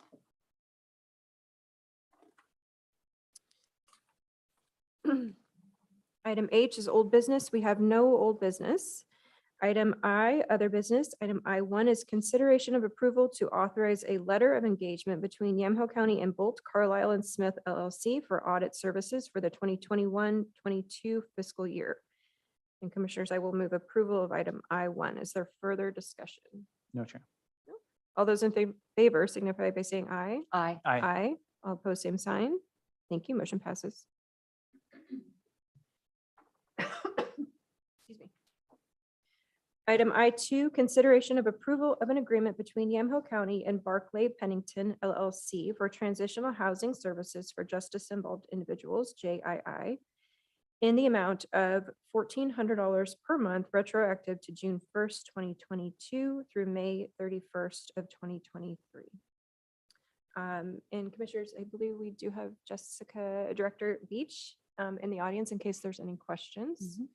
I know I had some questions about this particular agreement, and maybe the questions are more for Jody. And David's here for Um, that. Oh, David's here for that. Okay, Jessica, perfect. why don't you want me to come forward? Sure, thank Okay. you. Sure. Welcome. Thank you. And if you could just state for the record your name and address. Appreciate that. My name is David Hanson. I live in Newburgh. You want my street address? Sure, yes. 1113 North Pennington Drive in Newburgh. Great, thank you. And so reviewing this particular contract, obviously we have a significant need for the housing of justice involved individuals. I think the concern might be, or at least clarification is needed on how notification has happened in this particular neighborhood. If it hasn't, are there things that we can do to maybe facilitate some of that, in terms of the tiers of folks that might be moving through the transitional housing? Is that a concern? It's not a concern for us.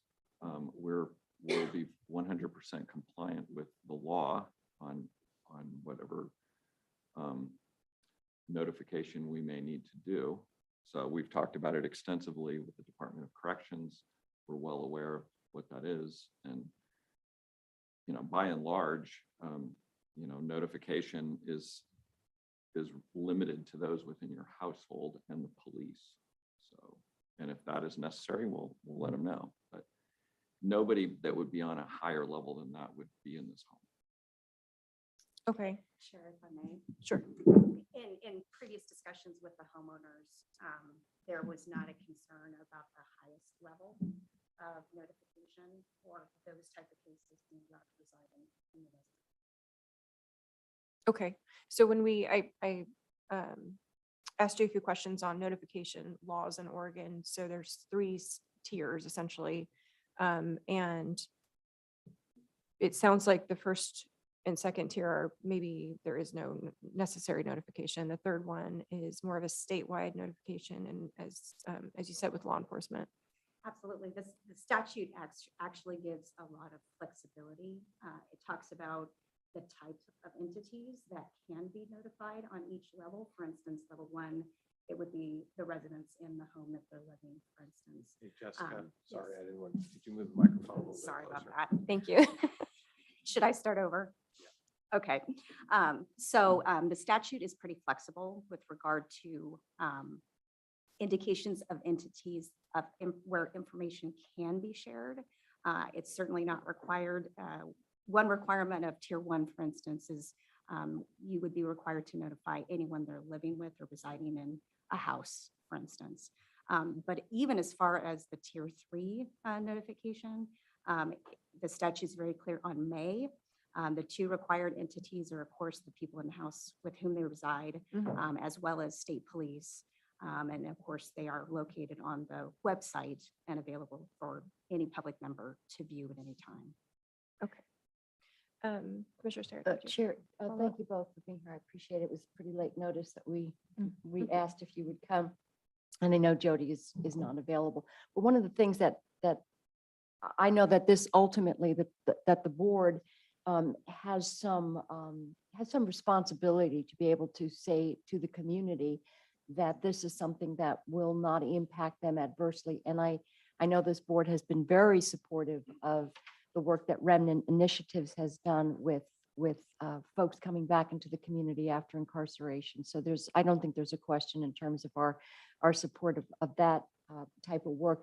The other thing is the outreach to the neighbors. That goes a long way in not just all of a sudden saying we're here and live with it. So how can we, what do we have in terms of the outreach that you've done to neighbors to say, this is the kind of work we're going to be doing in this home, and we'd like to be able to share more about that, so you're not thinking that we're just springing this on you? Well, I mean, quite frankly, the way I see this is a private home who has, we have every right to rent to whomever we want to, so long as we're not breaking any laws. This home that we've purchased has been informally been doing this for several years now. in fact, the previous owner, you know, and all the tenants were, you know, hard to rent to individuals. And so our goal is to just do a better job of it. This isn't a transition home. We're not here to, it's not programmatic. We have house rules, we'll have chores. It's, we're trying to fly under the radar, so to speak. We don't want to advertise it to the community, other than just talking to neighbors, which we've talked to a lot of neighbors, you know, as we've been working on the house and around the house. And we've told them we're renting rooms, and that's the extent of it. The law doesn't require us to you know, give them their, you know, criminal status or whatever. They have, you know, they have, all of them are going to be, the people here will be, have probation officers. I mean, quite frankly, I think it's going to be the safest. It'll make the neighborhood safer. The police are aware, the community corrections is aware, they'll have POs in and around. We're going to be there. Everybody with whom we've worked, I can say probably almost unanimously, and certainly the ones that will stay here are people that want to work and be productive members of society. If they don't, then we're not going to keep them. And one of our goals, as I was explaining to Ms. Beach, is that our goal is to keep no one there in the home longer than a year. We have a landlord tenant lawyer who's drafted agreements for us to have with these tenants, but essentially, you know, under Oregon landlord tenant law, we can kick people out, you know, within a year, and that's our goal. We don't want to keep people there any longer than a year.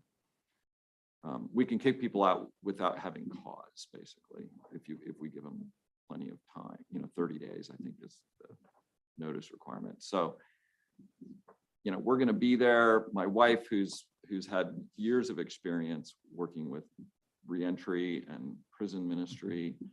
Myself, I'm a juvenile lawyer. I've worked with a lot of the same population myself professionally. I mean, we're going to be in and around this home a lot, and our goal is to see them succeed in the house. Thank you. And I will say that it's really good to see. I know that having stable housing is part of getting people launched on a different life and not recidivating, I think maybe is what the word would be. So really, it is a public service, right? Like that's why we're funding it through direct department. And quite frankly, there's not any financial incentive for this for us. I mean, right now it's a great time to be a landlord, and we could rent this out to a nice family, and we have an ADU that we've developed too. That's the part that will be used, you know, for this contract. You know, we could also, you know, rent that out separately. I mean, there's no financial incentive for us. We're doing this because of our own sort of philanthropic goals, and, you know, our faith drives us largely in this. And yeah, I mean, in my experience, and in my wife's especially, you know, these are the folks that will be homeless if we don't provide something for them. And quite frankly, I mean, if the county doesn't want to contract with us, we'll just rent rooms out informally to people. You know, we just won't hold them for the county. So, you know, so we'll probably rent to the same kinds of people anyway. So. Yeah, go ahead. If I may, I just wanted to add, I think all the commissioners are very familiar with Jody Hanson and the work that she did with Remnant Initiatives. And just to piggyback off of what Dave has talked about, she clearly has a heart for working with this population, a great deal of experience in working with this population. And even though it's not listed in the scope of the work, on the back of the contract, last page of the contract, I have no doubt, she's made it very clear, she plans to be on site daily. I can't imagine her not mentoring and working very closely with these folks, and actually has offered to, you know, if they do reside there for almost that full year, to work with them to find them a new residence, so they're Mhm. not just in the same homeless situation. And she's got great connections and great relationships with the community. So I have no doubt she'll do a great job in that sense. Yeah, absolutely. We were disappointed to see the Remnant Initiative's relationship.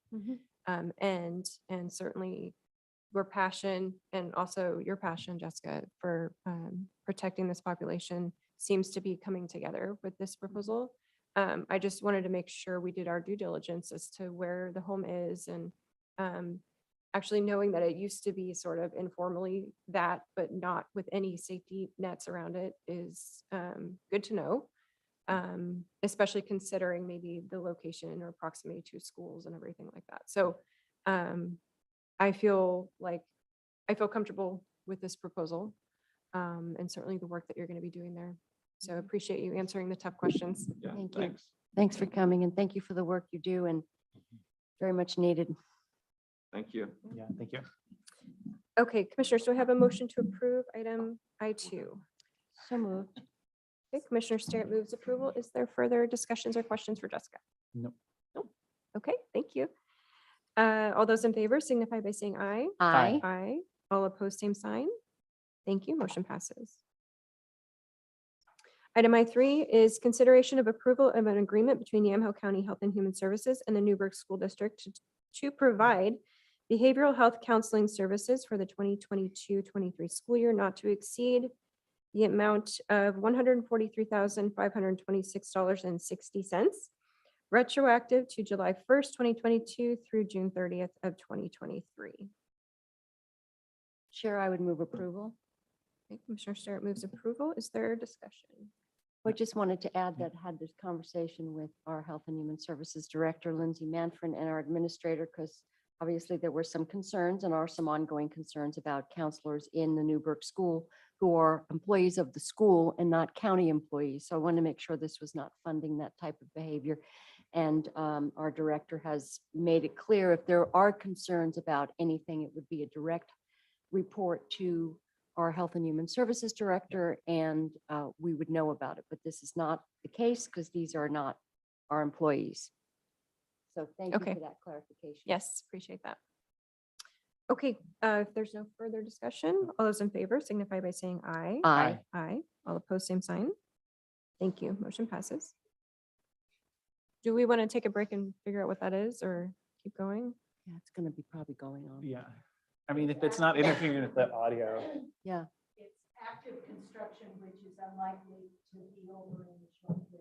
Okay, I'm just concerned that it's going to affect our audio. Oh, here comes the Yeah, enforcer. I'm going to send the enforcer. So let's take a 5-minute break Well, maximum. we can keep going. Yeah. I think Yeah. so. Okay. I'm just worried about the audio if it's not gonna, I'm looking at, It's fine. yeah, Okay. she's got it. okay, we'll keep going. Item 4, I4 is consideration of approval of an agreement between Yamhill County and Columbia Cleaning Services LLC for janitorial services at the Health and Human Services location at 2318 Portland Road, Newburgh, Oregon, in the amount of $735 per week, effective July 11th, 2022 through June 30th of 2023, subject to the final review by County Council. I'd move approval, Chair. Okay, there's a motion to approve. Any further discussion? Just exciting to get this Yeah, far. it's moving forward. Okay, all those in favor signify by saying aye. Aye. Aye. Aye. All opposed, same sign. Thank you. Motion passes. Item I5 is consideration of approval of an agreement between Yamhill County and Achieve It. I had to look that up. Achieve It Online LLC for cloud-based performance management services in the amount of $16,800 effective for 1 year upon final approval and approval, for 1 year upon final review and approval by County Council. Commissioners, I will move approval of item I5. Is there discussion? No. All those in favor signify by saying aye. Aye. Aye. All opposed, same sign. Thank you. Motion passes. Item I6, consideration of approval of an agreement between Yamhill County Health and Human Services and Providence Health and Services for operating Newburgh School-Based Health Center services in the amount of $60,000 retroactive to June 30th, 2022 through June 30th of 2023. Do I have a motion to approve? So moved. Commissioner Sterrett moves approval. Is there further discussion? No, Chair. Okay.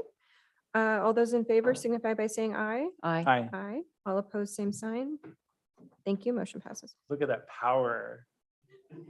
Wow. Don't worry, we kept going. We got Don't it. mess with Ken Huffer. We're already on number 7. We're good. Um, 3 more holes. Oh. And they're shaking right now. Okay. Item I7, Yeah. consideration of approval of amendment number 3 to the contract employee agreement between Yamaha County and Kristen Burnish County Council. Board Order 18-383 and Board Order 20-432, retroactive to July 1st of 2022. Do I have a motion to approve? Chair, I would move that we approve item I7. Okay, Commissioner Kula moves approval. Is there further discussion? I just wanted to note that Commissioner Starrett did not, she paused, she let me. If That's all. there's no further discussion, all those in favor signify by saying aye. Aye. Aye. All opposed, same sign. Thank you. Motion passes. Item I8 is consideration of approval in the matter of ordinance 920, amending ordinance 580, the mass gathering ordinance and declaring an emergency. And this is necessary for us to accommodate certain events that happen in the county in kind of a shortened timeline, and more specifically, the Street of Dreams. So Christian, did you want to kind of summarize? Yeah, amendment? there is a draft ordinance in the packet. I apologize for the short notice, but as you said, we're under some time pressure to do this. When we received the application, we reviewed it and determined that given the duration of Street of Dreams and the way our ordinance currently reads, each 24-hour period is technically considered a separate event. This is going to be going on for a little over 3 weeks, so actually is 23 separate events.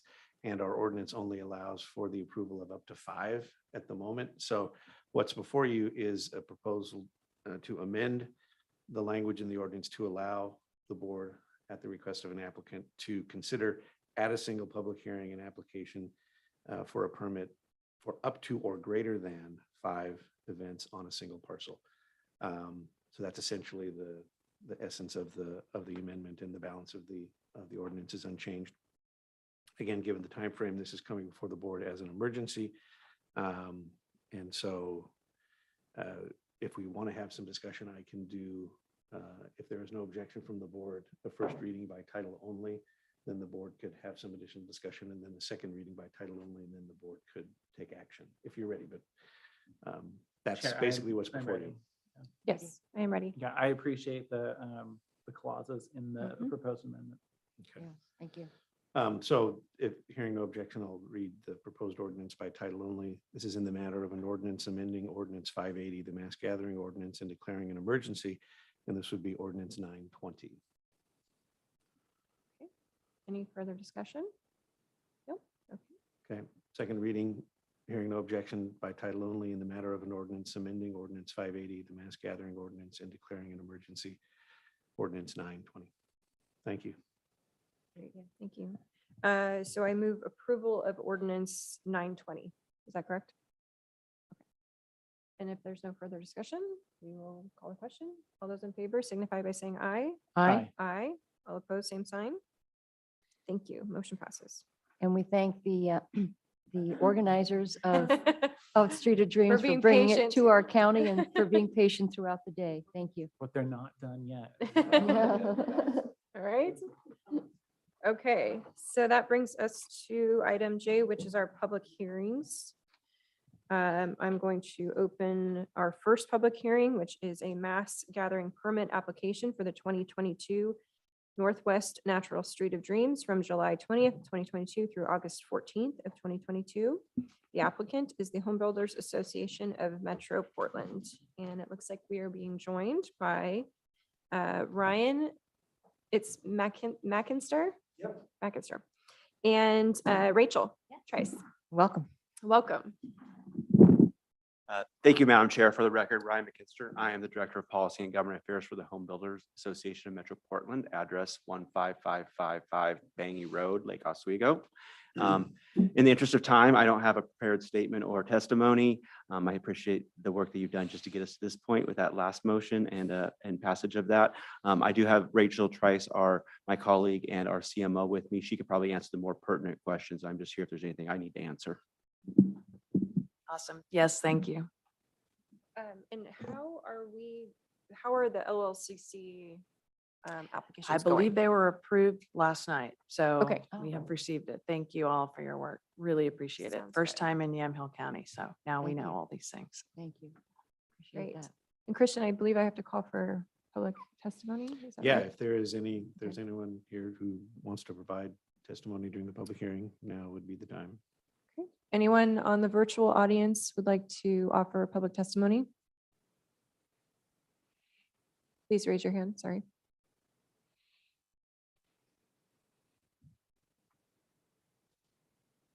Okay, seeing none and seeing no testimony in the audience. I mean, if there's anything else that the applicants would like to add, if not, I can provide a couple of updates from some of the agencies that we've heard from. So I don't know if you've got anything. Okay, Great. No, we're just very appreciative of all the support. We've had a lot of support from the local jurisdiction also in Newburgh. So we're technically obviously in county, but we're excited and ready to go. So thank you all. We feel very welcomed. Thank you.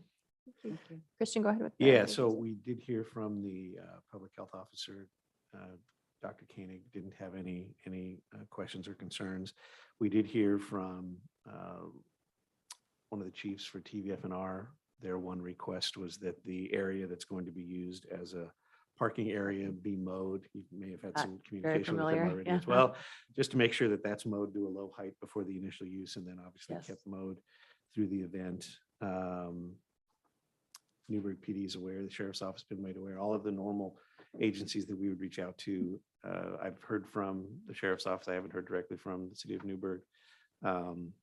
But we'll let them know again that the hearing happened today. And then what would happen is, if there are no other questions or concerns from the board, we wouldn't need any formal action today, but what we would prepare would be the final board order and permit document that we would bring back to the board for consideration next week.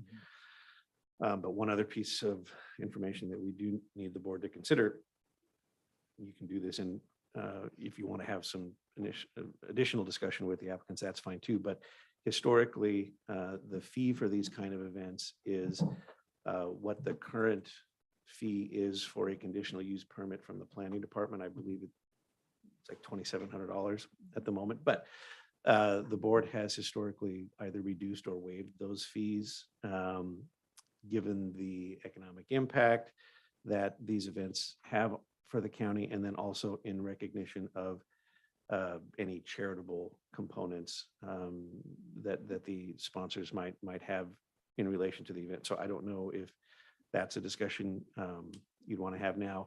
With this kind of a multiple mass gathering permit application, the fee as set in the ordinance would be the conditional use permit fee plus an additional $100 for each additional event. So if you were to charge the entire fee, we would be somewhere in the range of $5,000. But for example, earlier this year for the Memorial Day boat races, the board reduced the fee to $250, which has been pretty typical. And that amount is to help cover some of the noticing costs, publication costs, and then accounting for a little bit of the staff time that's involved. This application, even though it's for multiple events, hasn't so far anyway, caused us to incur that much more additional staff time. So I wouldn't see a need to increase that amount. Okay. Commissioners, how do we feel about keeping just it consistent across the board with these events in terms of what we've done in the past? Well, I know, Chair, just from past Street of Dreams, there's been the charitable component and some of the work that you've done with homes for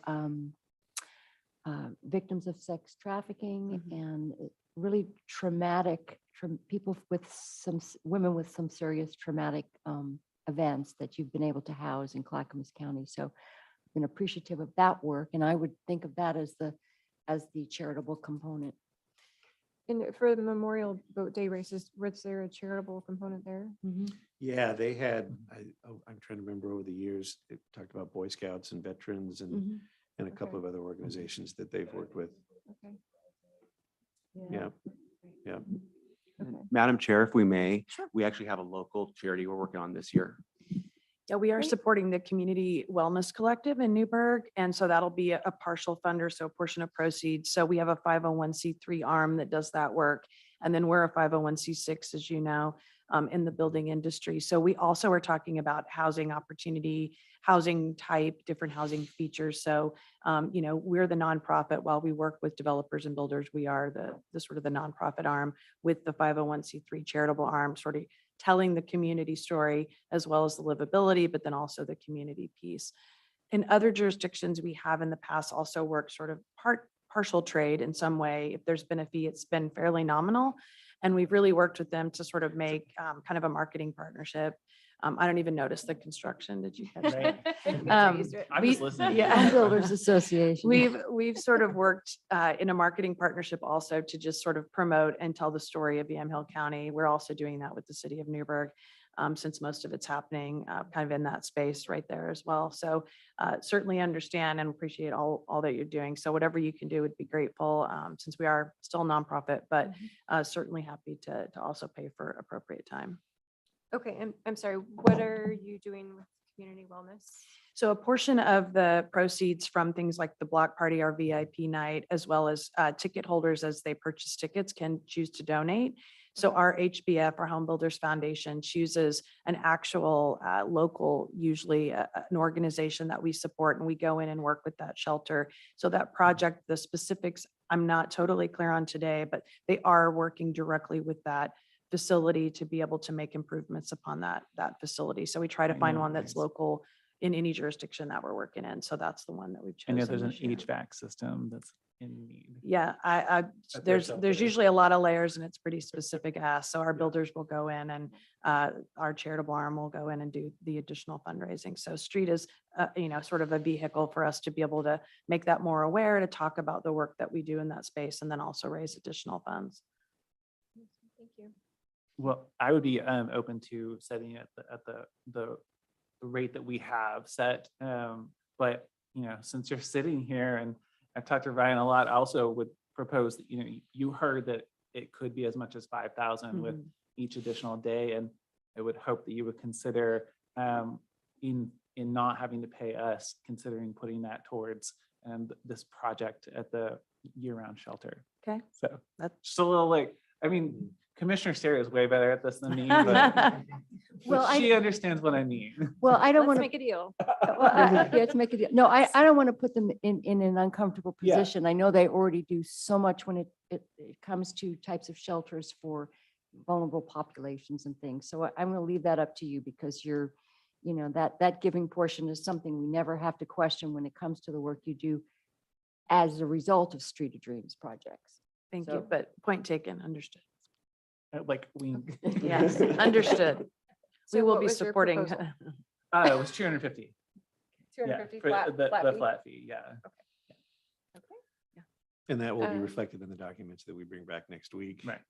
The other thing, just to mention, I think we'll probably have some more communication if we haven't already, is insurance. I don't know Yes. that we've got copies of the insurance certificates. We or can that's have that over usually to you another piece today. That, that we need to make sure is in place. And then if the board takes action next week, that should be sufficient, because I think your event doesn't start until the following week, Right. right on the Correct. 20th.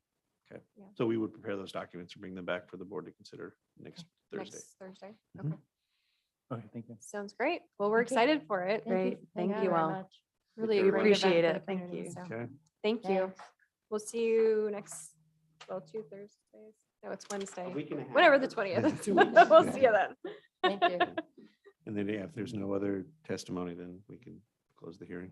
Okay. If there's no other testimony, I will go ahead and close our first public hearing. And does anyone need a break before we get into the second one? No, thank you. No? Okay. No, sure. So I will open our second public hearing. This is an appeal of the planning director's approval of docket C-03-22, a conditional use request to operate a 9-guest room bed and breakfast facility as a home occupation. The applicant is Grange Hill and the appellant is Catherine Jernstedt for Friends of Yamhill County. Do I have any abstentions by members of the board? No, Chair. No? Okay. Are there any objections to the jurisdiction of the board to hear this matter? Okay, hearing none. Does any board member need to announce and state on the record any substance of ex parte contact or any site visits? No, Chair. No? I will say that I am an owner of farmland, so this has the potential to profit me in the future. So I'm declaring a potential conflict of interest. But The but rutabaga no clause. rutabagas to anybody here.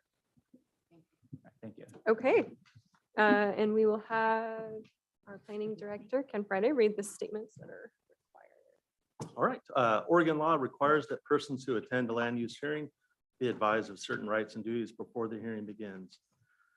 First, with regard to the standards for approval, state law ORS 197.797 requires that we list the applicable substantive criteria that must be met in order for the county to approve the application.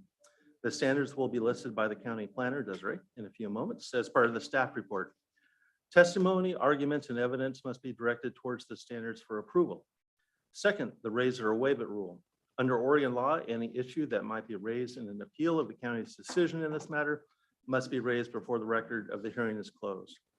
Failure to raise an issue accompanied by statements or evidence sufficient to afford the decision makers and the parties an opportunity to respond to the issue precludes appeal to the board based on that issue.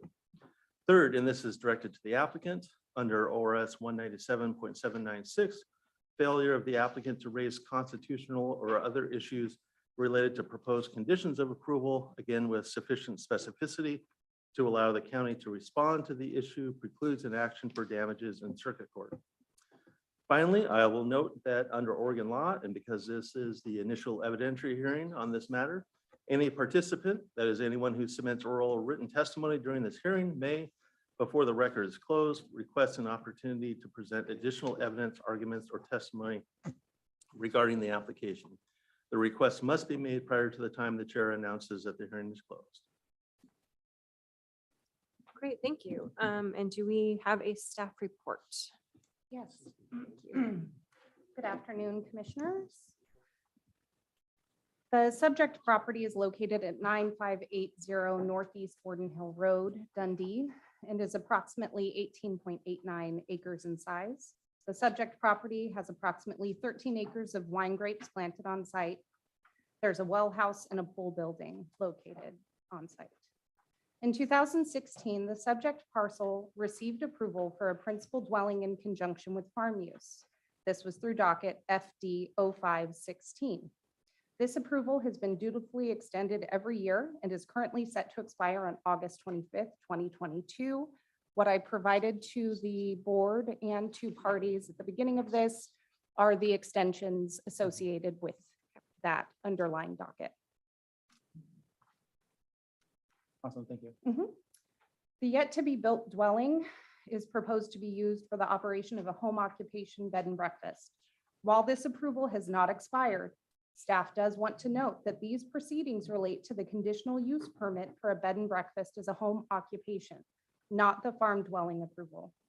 The farm uses have not changed on the parcel. In 2020, a conditional use bed and breakfast as a home occupation was approved for previous owners through docket C0920. The approval expired on May 11th, 2021. Home occupation permits are personal to the applicant and do not transfer with the sale of the property. As such, the new owners have made an application for conditional use approval for the operation of a bed and breakfast as a home occupation. The application under consideration before the board today is nearly identical in scope and intensity as the previous approval issued through docket C0920. The surrounding parcels are located in the exclusive farm use EF20 and EF40 zones. The surrounding area is predominantly dedicated to agricultural uses, including vineyards, fruit and or nut orchards, as well as some livestock grazing and pasturage. pasturage. Some parcels in the area contain wineries and/or tasting rooms. There are some parcels in the surrounding area that are dedicated to passive forest uses as well. The parcel directly west of the subject property has been approved for a winery and a bed and breakfast. The request is for conditional use approval to operate a 9-guest room bed and breakfast as a home occupation from a yet-to-be-built single-family residence. The request must satisfy sections 40204I, 1004.01, 1012, and 1202.02 of the Yamhill County zoning ordinance. Comprehensive plan policies may also be applicable. This concludes the staff report. Thank you. And it looks like we will now move on to the applicant's case.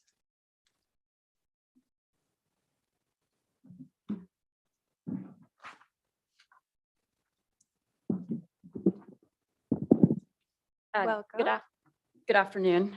I was expecting to say good morning, but I'll say good afternoon. It's a bomb shelter. We could probably just pretend it's morning. Yeah. For the record, my name is Elaine Albridge. I'm with Davis Wright Tremaine at 1300 Southwest 5th Avenue, Suite 2600, Portland, Oregon 97201. I'm appearing today on behalf of the applicant Grange Hill LLC. And with me via Zoom are Olivia Jamon and Ali Bainter with the DWT team, as well as Courtney Foley and Sean Harder from the Grange Hill LLC, representing the applicant. I'll keep my direct fairly brief. Applicant appreciates staff's work on this file. Staff issued a decision supported by findings on May 16th, and then staff issued a pre-hearing staff report on June 22nd. Both those documents provide detailed findings demonstrating how the applicant has met the applicable criteria for this conditional use permit. Effectively, as the new property owner, Grange Hill is essentially seeking to reestablish the previously approved bed and breakfast as a home occupation for this property. And as staff mentioned, nothing in that proposal has changed from the previous approval. Applicant supports staff's proposed findings in the pre-hearing staff report and accepts the proposed conditions of approval. And so with that, I will save my time for rebuttal if needed, unless there are any questions of the applicant. Thank you. Are there questions? Not at this point. Thank you. Okay. Thank you. Perfect. Thank you. Is there testimony in support of the application? And if you're online, please raise your hand.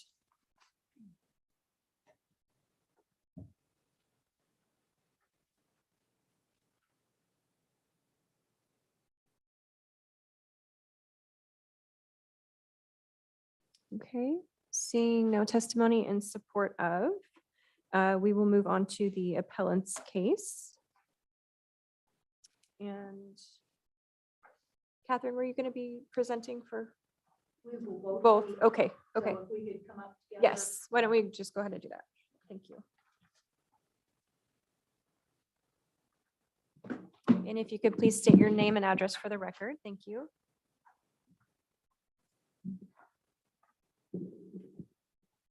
My name is Catherine Jernstead. I'm the president of Friends of Yamhill County. We deal through a post office box, but my personal residence is 8156 Northeast Mineral Springs Road in Carlton. And Rob, go ahead. My name is Rob Halliburton. I'm the vice president of Friends of Yamhill County, and I'm at PO Box 117 Dayton, Oregon. Thank you.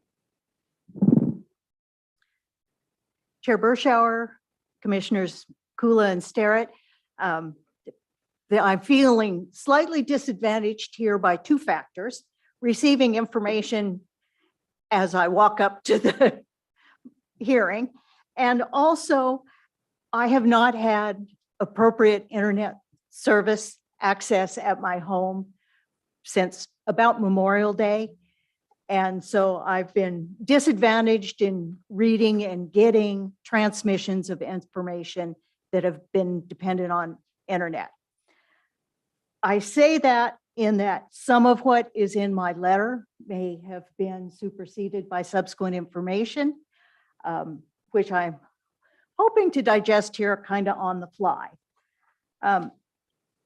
What I would say is in part under the tutelage of Ms. Albrecht related to the Abbey Road Farm development, I have learned how critical this moment of consideration within the change of ownership is. Perhaps the law has not changed, but I do firmly believe, and it's our position, that conditions on the site and in the nature of the construction have changed and require reevaluation.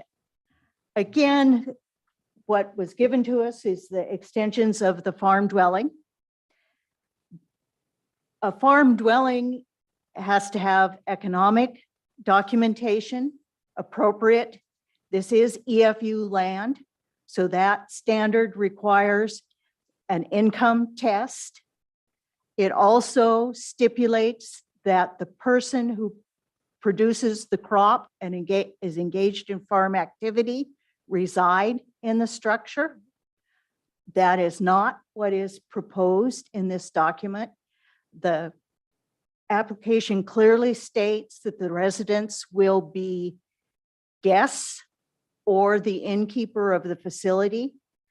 There's no suggestion of any direct linkage to the farm beyond the commodification of a lovely hilltop view, which is not farm use. Again, now I know that the application has been renewed pro forma. I don't, again, I just saw this. I haven't had time to read it. I don't know what the income information is. I would assume that they're still able to meet the $800,000 a year net or gross income from the vineyard. It would surprise me if they weren't. It would concern me if they weren't, because this is very high quality Jory vineyard land. Again, the record conveys that the occupants of the structure will not be engaged in farm activity beyond what I described as the tourism aspect. In terms of other permitted dwellings in EFU 40 zones, there are other uses, but these were developed around the idea of long-term property owners who had planned for something and hadn't gotten around to it. And so it's based on a parcel created before January 1st, 1993, and it is subject to some evaluation. I restate the rule in the footnotes, and the dwelling is to be sited on a parcel that is predominantly composed of class 4 through 8 soils that would not, if irrigated, be prime soils. This is clearly prime land. There's no question about it. Again, while home occupations and bed and breakfasts are a conditional use, permitted conditional use in EFU zones, if you read on to the specific requirements around home occupation, both Yamhill County Zoning Ordinance 104 home occupation states that a home occupation shall not be used to permit construction of any structure that would not otherwise be allowed in the zone in which the home occupation is established, nor shall the home occupation be used as a justification for zone change. The ORS 215.448, which is the statewide enabling legislation, has very similar language to it. From the proposal, this appears to be a construction specifically designed for a home occupation where there is no other residential development. And again, these are conditional uses not outright permitted. And it is our opinion that this continued conversion to non-farm occupancy and non-farm dwellings is contrary to the best interests of agriculture in Yamhill County, but also the comprehensive plan and the rule ordinances. That the evaluation needs to consider the cumulative commercialization of this area. And although it's always hard to close the door after so many others have been allowed to go through it, there is in fact an abundance of commercial use in that area. Not, we're talking about wineries and tasting rooms built on parcels that are not entitled to outright permitted wineries. We're seeing an abundance of traffic and traffic issues in the area. And it is the cumulative effect of this sort of activity that needs to be addressed. And I'm kind of skipping around a little bit. Before I get into the comprehensive plan, I'd also like to discuss that these conditional use permits in and of themselves have a cumulative effect. Well, we might as well. It's only one. Isn't tourism lovely? We are now substantially altering the character and nature of some of these prime vineyard hillsides with this level of development. So again, going back to our comprehensive land use plan, which was referred to extensively in both the staff report and the application. It talks, they quote from some of the areas, a lot of them out of section 1, urban growth and change in economic development. But this also needs to be looked at in terms of section 2, land, water, and agricultural lands. Even within section 1, sub B talks about the expansion of urban development into rural areas is a matter of public concern because of the unnecessary increase in costs of community services, conflicts between farm and urban activities, and the loss of open space and natural beauty around the urban centers. The loss of natural beauty has perhaps not become visible from urban centers, but wildlife habitat and patterns are changed by these. The science has not been adequately funded to answer hydrological questions about removing established tree growth and patterns and clearing out shelter belts and the surface water patterns in these areas. And recognizing the potential conflicts arising from the development, Rob is going to talk more about traffic using the data they provide of a motel traffic assessment. There are already conflicts and issues that have been brought before the planning department, planning commission, and I believe this body before. Again, in that section, it talks about the distinction between high-value farmland and rural residential zones, and that small holding ag lands are the emphasis of development, not EFU land. And again, this is elaborated on further in section 2, land and water, agricultural lands. The first policy statement there is Yamhill County will provide for the preservation of farmlands through appropriate zoning, recognizing the comparative economic values, economic returns to agriculture and alternate uses, changing ownership patterns, management practices, and changing market conditions for agricultural produce, not the changing market conditions for tourism. Again, it's commodification of a view at the expense of farm activities. The application and staff report refer to a statement from the comprehensive plan about reasonable expansion of the concept and definition of home occupations. But I think that it is important to note that within that same section, further up in the document, it says the first goal of this is to assure provision of safe, sanitary, and decent housing for all residents of the county at a reasonable cost. This is transit housing for tourists. The target demographic of this development is not consistent with that goal. And further down in that same section, it says home occupations will continue to be recognized and reasonably regulated in a medium, low density residential area in accordance with the concepts of accepted standards and practices of urban development. It is not in the best interests of the long-term economy and food supply to apply urban development standards and practices on high-value EFU farmland. Going back up to section 1, sub F is economic development. That opens with a statement that the economy of Yamhill County is largely based upon agriculture and forestry related industries.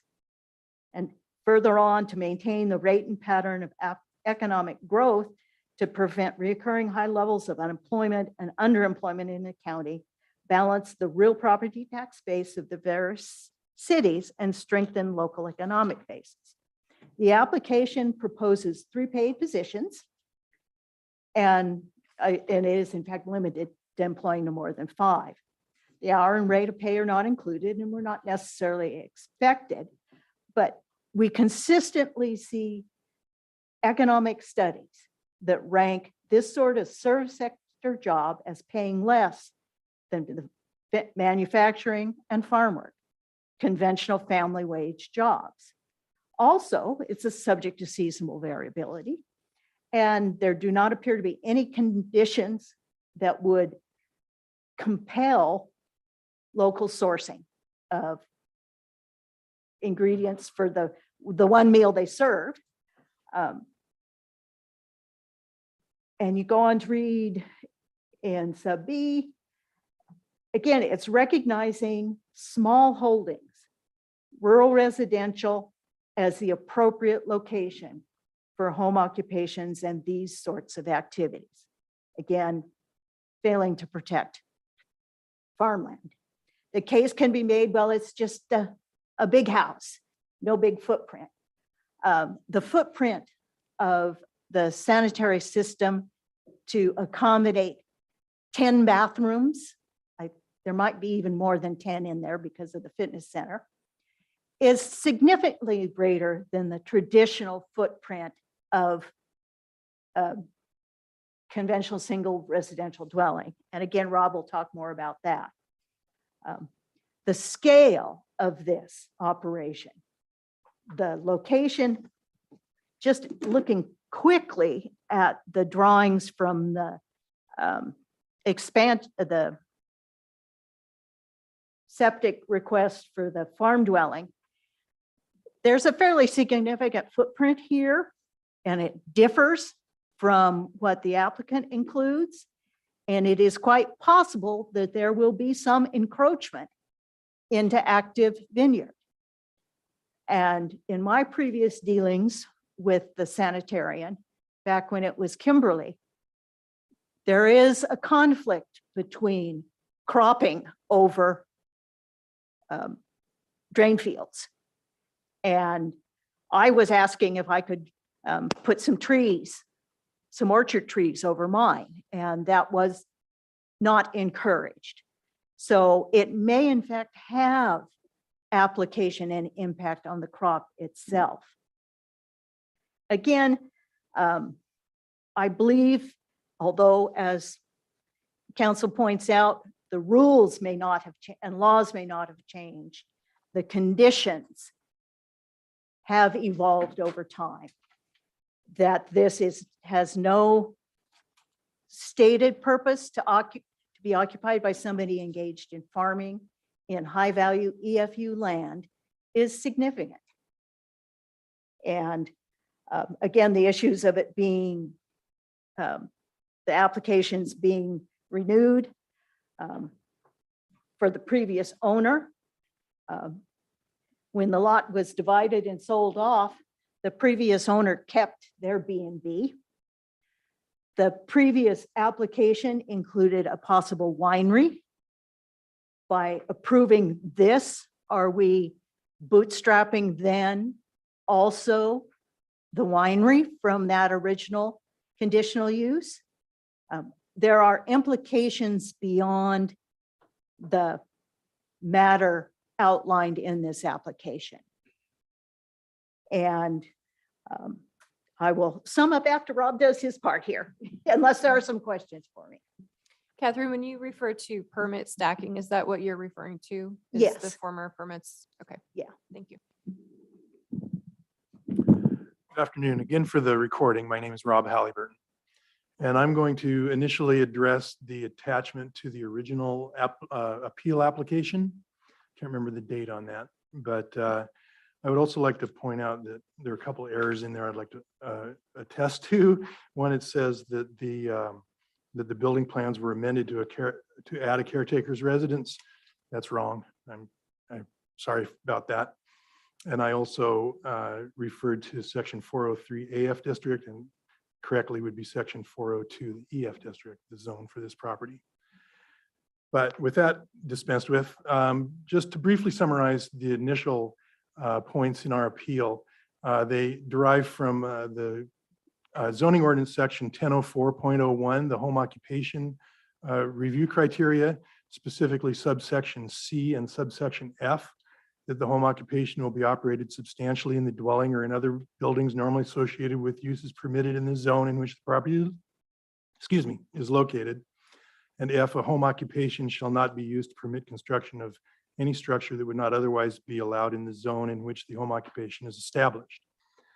And also from section 202 of the zoning ordinance, we point out that a couple of definitions that are of terms that are used in those criteria. One is of a dwelling, which the definition is in part a building containing one dwelling unit designed for and occupied by one family only. The term does not include a hotel, motel, lodging, or other accommodations used for transient occupancy. There's some ellipses in there. It's actually longer than that, but those are the parts I wanted to highlight. The structure has 9 separate rooms, and on the building plans, they're clearly marked as guest suites or innkeeper suites. I tried to point out as I was reading it, but I'll point out again that the definition of dwelling talks about what it's designed for. And it's designed for one family. This building is clearly designed as a motel.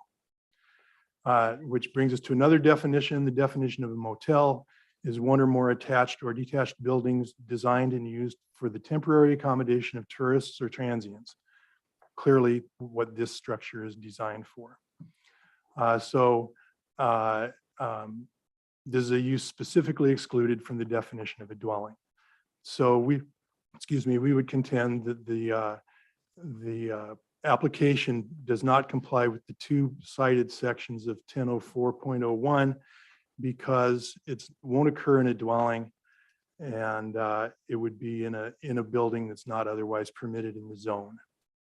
Additionally, a dwelling designed for one family would only accommodate up to 5 unrelated persons because the definition of family, also in section 202 of the zoning ordinance, is for people that are related by blood marriage or other legal ways, and not more than 5 additional persons that are unrelated and living together as in a housekeeping unit. So this structure is designed for a minimum of 9 additional unrelated people.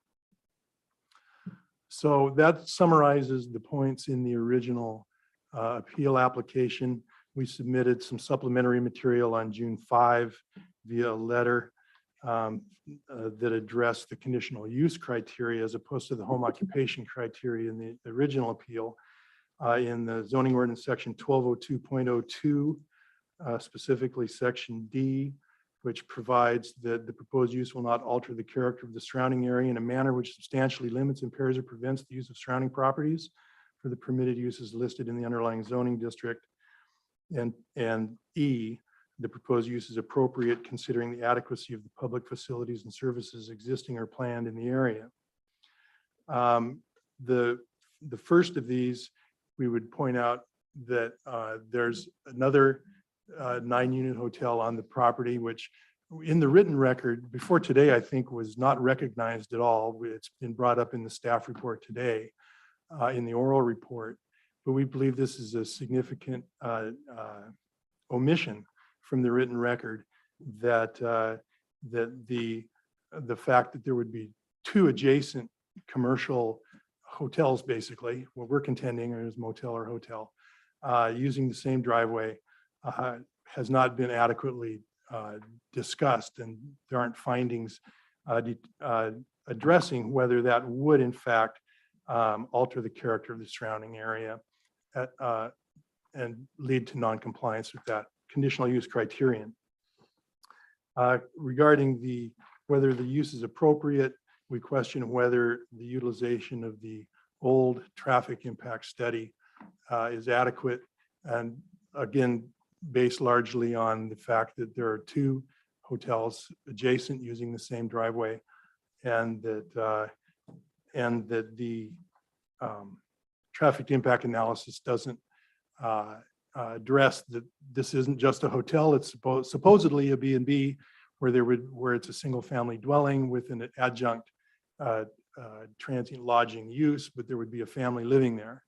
In the materials that were presented in rebuttal from the applicant in rebuttal to this contention, said that there would only be 2 other occupants in there, which again leads us to contend that this isn't a family. There is no family in this supposedly single family dwelling, and it's not designed for a family at all. So unless you have any questions, that's the end of my testimony. Commissioners, any questions for either Catherine or Rob? My question, yes, I do Go have one. So I'm aware of one additional B&B on this road because it's on the adjacent parcel. You drive past based upon this. Where's the second? This would be the second. Oh, I'm sorry. I thought I heard 2, that there were 2 already. I'm sorry, I didn't mean to say that. There's 1 already. This would be the second. Okay, great. Okay, that's good to know. And when you say adjacent, how close are we talking about? They share a driveway, it sounds like? Yes. I think Or you would. pass it based upon what I'm seeing here.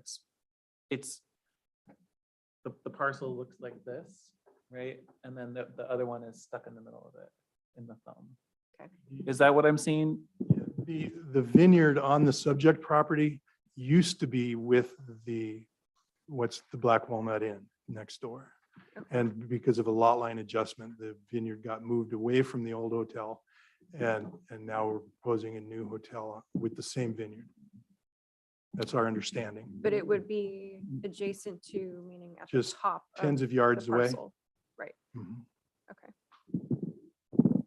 And it is not addressed in the application packet, but there is information from past use by Black Walnut of a dwelling that is directly north of this property line, also as rooms for hire.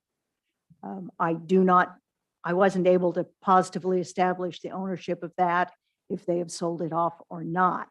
So, or if it's even still on offer. I would have looked it up online, but I couldn't get to the Black Walnut website. I No. recently learned that the assessor's office, when you go to it, you can learn the ownership status.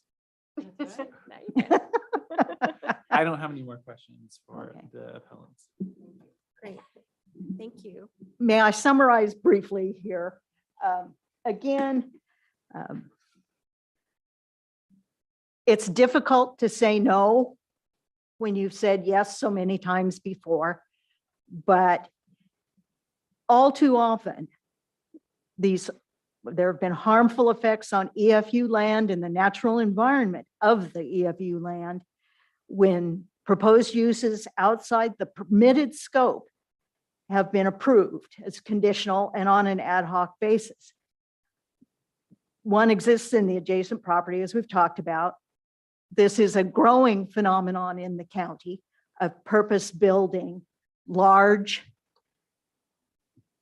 structures with a floor plan designed to accommodate independent access and removal and egress on what are not all EFU, but these are a marked departure from dwelling as I think it was envisioned back in 1993. And I think if this is going to be something that is permitted, it needs to be consciously discussed, including the significant issue of prioritizing tourism over agriculture in a community that needs family wage jobs and meaningful economic development. We respectfully ask that the application be denied. Again, there does appear to be extensions of the farm dwelling permit, but this is not a farm dwelling as proposed. Also, the previous approval conditional use is significantly different in this form than what the Black Walnut one was. And we remain concerned that down the road, if it is approved based on that previous conditional use, we'll be seeing further development there. Scale of structures not consistent with a single family dwelling, and hotel and motel lodging is not permitted on EFU land. Please do not support this application. Thank you. Thank you. Thank you. Thank you. Okay, that will bring us to any other testimony in opposition to the application. And if you are online, please raise your virtual hand.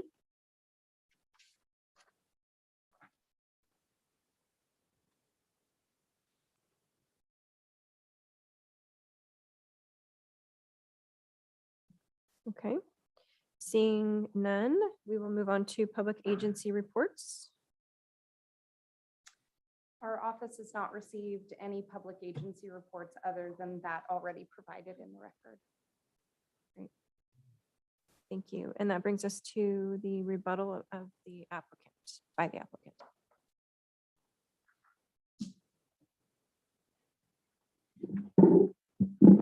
Thank you. Again, for the record, my name is Elaine Albridge. The applicant, I provided to staff and the board a pre-hearing submittal dated yesterday. We received the 3 comment letters from friends and have provided written response to the concerns that they have raised. So just to highlight a few, we recognize this consideration about the design of the dwelling, but we believe that that's sufficiently addressed by staff's hearing staff report. If you look on page 6, it's addressed under 1004-01C. And again, on page 7, it's addressed under subpart F. In addition, we did address the consideration for surrounding lands analysis and significant farm impacts test and reference back to our application, and included some additional materials in our pre-hearing submittal that summarize the surrounding lands analysis that we performed. I just will note that the criteria don't require a cumulative impacts test, but rather the significant farm impacts test. And then just addressing the concern about traffic-related objections, we also addressed that in our written submissions, and again, provided a copy of the traffic report. I think helps address some of that in looking at this was the worst case scenario for potential transportation impacts. So with that, I would respectfully close the hearing and request that the record be closed. But happy to answer any questions and would respectfully ask for your approval as recommended by staff in the original planning director decision. Thank you. Commissioners, any follow-up questions? Will start with just one, Chair. So the design or the plot layout has the building at 140 by 36. So can you confirm for me, what's the total square footage of the building? The plan, so the dwelling is currently in plan review with the building department. Okay. I don't know off the top of my head the square footage of the dwelling. I do know it's going through plan review right now. And as part of that, it has the zoning confirmation through that process. So I say that in the sense that part of the plan set review is to confirm that the dwelling meets the original principal dwelling approval requirements and that it is a dwelling. I want to say I saw 8,000 square feet. I was thinking of 8,000. Oh yeah, 8,200. Got it. Thanks.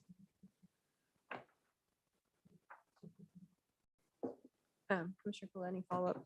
Yeah, so questions? my next question, so in your findings that you submitted, so your narrative application, on page 9 of 14, with respect to sub F, you say that the proposed bed and breakfast in a single family dwelling with the continuation of the vineyard on the property makes it substantially similar to nearby residential and farm uses. And forgive me, I haven't looked at if all the other houses are 9-bedroom guest rooms that are 140 feet long and 2 stories tall and are 33 feet at the top when 35 is the max. But it does seem like it's challenging for me to accept that statement as wholly true. But I would welcome your additional thoughts on that. Sure. There also is, if you look for easy reference in Exhibit 4 to our pre-hearing submittal, there's a good aerial from the traffic report that shows the parcel and kind of the surrounding lands with the all the different vineyard plots. Is that this one? No, it's this one. Oh. I got it here on So, the screen beside me. Yeah, I think what that statement's intending to discuss is that, if you look at this, the pattern of land uses in this area is primarily vineyard with rural residential occupants and so it's intending to say that this type of use of the property is consistent with the pattern of the area. So I don't think it's meant to state more than that. Okay, Yeah. that sounds good. And it makes sense then that with having an adjacent parcel, having a bed and breakfast home occupation, right? Because is that correct? There is the existing Black Walnut Inn, which is, permitted the same way in the sense that it's a dwelling with a home occupation overlay, CUP. Right. Yeah. And then I had to find my other notes, so I'm going to I pass think it my off for a moment. questions are probably more technical for Director Friday, so I'll wait first the staff recommendation for deliberation. But Commissioner Sterrett? No, I Any have some questions? comments, but I'm going to be taking them out of page 5 and page 6. of findings. Okay. Okay. Okay, Counselor, that's it for me. Yeah. Okay, Yeah. thank you. Thank you very Appreciate it. much. Appreciate your consideration. Okay, so we will move on to staff recommendation. Okay, so on May 31st, 2022, appellant submitted a request for hearing. The narrative provided by the appellant focuses on 2 specific review criteria that they believe this application fails to satisfy. Specifically, section 1004.01C and F. These 2 standards require that the home occupation be operated from the dwelling and that the application cannot be used as a means to build a structure that is not allowed in the underlying zone. The appeal narrative refers to the building plans for the proposed dwelling, that they show that the structure is not a dwelling, and that while it may be possible for one family to reside in such a structure, this one is clearly designed for transient occupancy, a use that is specifically excluded from the definition of dwelling. Friends argues that the proposed structure is not a dwelling, and as such, this application is seeking to permit construction of a building that would not otherwise be allowed in the underlying zone. The appellant notes that the structure could be used by a family as a single-family dwelling, but due to the floor plan, the structure is not a single-family dwelling. The proposed single-family dwelling has 10 bedrooms with ensuite bathrooms. Each bedroom can be accessed from a shared heated hallway that shares common atmosphere with the rest of the house. Common areas and living space is shown on both floor plans. The plans show that the kitchen is next to an area marked as a common space on the first floor. The structure meets the design standards for a single-family residence and would be permitted as a dwelling. A single-family residence is a building normally found in the exclusive farm use EF zone. With that, staff finds that the applicant has reasonably demonstrated that the request adequately addresses the applicable review criteria, and staff recommends approval of the applicant's proposed bed and breakfast as a home occupation with the conditions of approval listed in the staff report. Maybe I could just add a couple of things. I've just got to say, I'm disappointed in Friends of Yamhill County related to this appeal for a number of reasons. The first is notice has been sent out on this and no neighbors objected or submitted any concerns. Friends used to have a policy where they wouldn't object if there was no objection from the neighbors. They apparently have abandoned this policy. I'm also disappointed when Friends repeatedly brings up an issue, making it seem like it's something illegal or something that is clearly wrong when it's not. I'm talking about what Friends calls permit stacking. They apparently feel that you can only ask for so many permits, and what that number is, I have no idea. They've never said, but once you meet that threshold and cross that line, there should be some sort of a denial that we just make up. They apparently do not like having a winery with a bed and breakfast and feel this is permit stacking and should be denied. There is nothing that prohibits multiple land use applications on the same parcel. You can't have multiple home occupations on the same parcel, but you can have a conditional use and you can have permitted uses of a winery or a commercial activity in conjunction with farm use for a winery and a tasting room. There's nothing in the state law or local code prohibiting these. And in fact, if you look, what Friends refers to as permit stacking is actually incorporated into law for permitted use wineries, cideries, and breweries. And I realize that I'm talking about permitted use wineries, cideries, and breweries, which they have to have 15 acres of grapes planted or acreage of apples and apple trees, orchards. But it is a pretty good indicator. I'm reading here from ORS 215.452 sub 13, and it says when a bed and breakfast facility is cited as a home occupation on the same tract as a winery established in this section and in association with the winery, the bed and breakfast facility may prepare and serve 2 meals per day to the registered guests of the bed and breakfast facility, and the meals may be served at the bed and breakfast facility or at the winery. And it has similar language about on a brewery. If you have a bed and breakfast there associated with the brewery, you can serve 2 meals a day. Same thing for a cidery. They just lift it and place it in each of those areas. And what they're calling commercial use, yeah, it is, but it's commercial use related to the farm uses that are on the properties. It's something that is in the statute that allows it. I don't understand why this is something that they're even objecting to. I guess lastly, just the Desiree said it very well about the structure. I won't belabor that. I will say that, we had someone come in years ago. It was a really cute idea and a neat idea, but we said no. They wanted to do 9 little cabins and have each of the little cabins designed to highlight a winery in the area, and they were going to be these separate little cabins. And we said, no, that's, you can't have multiple dwellings or cabins. It's not a dwelling that or a building that's normally associated in the zone.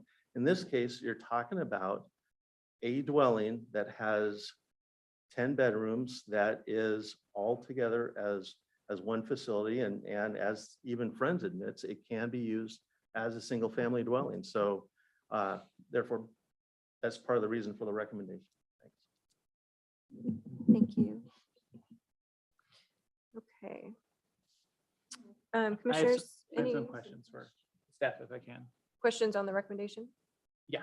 Okay. Well, questions that based upon, I made a lot of notes, and so there are questions for them. Okay. But so the first question is, so the status of the road, is it mentions it as an easement road, but this is an addition of a home, right? I don't know how many, it looks like the road goes for a while. Is it not a public road? Is it a private road? I don't know this. Oh, okay. I believe it's an easement, but I don't. Yeah, it's an easement into shared drive. Mhm. The prohibition on the number of parcels that can be accessed by an easement is limited. Right. That isn't a consideration at this point. It already serves as an access point for the property, falling within those standards. It got approved to have a home placed on the property using that easement under the farm dwelling application in 16. Yeah, I just wanted to know whether it was a public road or a private road, just based upon obviously we've had hearings where that was the case. And then is there, going to the question of a B&B and a winery, is there a winery proposed for this location? Is that why, or was Director Friday, were you commenting on it because of the comments about a winery? The comments about permit stacking, Mhm. which is something they came up with, and so I was just saying that, just because there's a bed and breakfast next door, and I believe, winery and tasting room, in the area, doesn't mean that you can't have another one right next to it. And as long as it satisfies the criteria, as long as they go through the application process, which I would like to point out, this is the second one they've done. So not only did notice go out on this one, but notice went out, a couple of years ago for a substantially the same facility, and I don't recall us getting objection on that facility either. For the home occupation conditional use permit. Right, Yeah. okay, just The wanted to make sure. previous owner. Yeah. Okay, that's it for just pure questions as opposed to comments. I guess I have a couple technical questions. So, and maybe I'm just not tracking the conditional use part of this, but don't we require if there's an EFU zoned parcel and there's no existing dwelling on it, we require folks to prove up income, Correct. and a dwelling is approved so long as the person who's doing the farming is residing in that dwelling, Correct. correct? Why are we not requiring that for bread? Bread, I must be hungry. Bed and breakfast.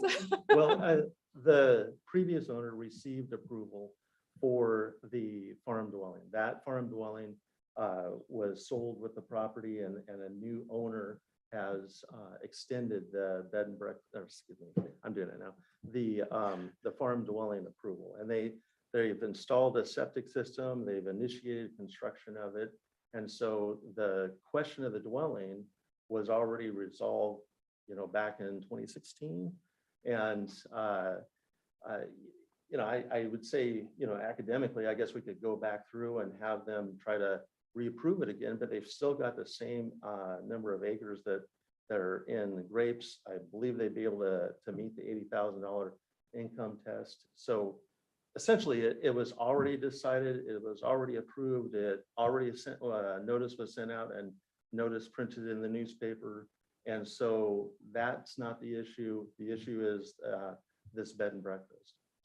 And if I could just maybe elaborate Sure. a little bit to your point, I think. So when someone purchases a property, they have a property in the EFU, AFU, or F80, and there isn't approval for a home site, they have to go through some mechanism to get approved, whether that's farm income, whether it's a forest template dwelling, there's a process one goes through. Once someone has demonstrated that they've hit whatever that threshold is, in this instance, it's going to be the $80,000 farm income standard. The application requires that at the time of application, they show, hey, we did farming, this is the income. In addition to those other standards, we meet that criteria. we don't then require that the owner in perpetuity show us that, hey, every year you're hitting this $80,000 to keep your house, okay? What that also means is when a house, or excuse me, when a parcel changes ownership and they have approval for a home site, like a farm dwelling or a forest template dwelling, that approval stands, right? So if I sell my house, I had approval for a forest template dwelling, I'm moving out of state unexpectedly and I sell it. The new owner could exercise that approval so long as it's still valid and it hasn't expired. Does that make sense? Yes. But wouldn't we have required them to live in that dwelling? Not necessarily. So let's say that I own a parcel and I get approved for a forest template dwelling and I have my cousin living in it while I'm out of state. I got approval, I met those criteria. It doesn't require that in perpetuity, it's going to be the person who applied for the application living there. Okay. What this application is really looking at is that we require when they apply for a home occupation as the conditional use, that they will have an on-site caretaker managing that structure, that facility. Okay. So where does the language come in where it says that the person who is responsible for conducting the farming must live in? That's with the farm dwelling approval.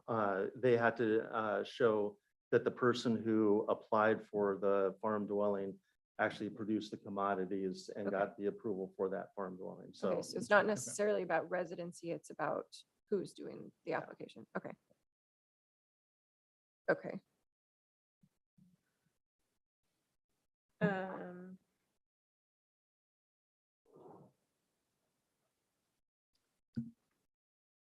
So we might have already touched on this, but would the existence of another bed and breakfast on an adjacent parcel change the conditions on a new application for you?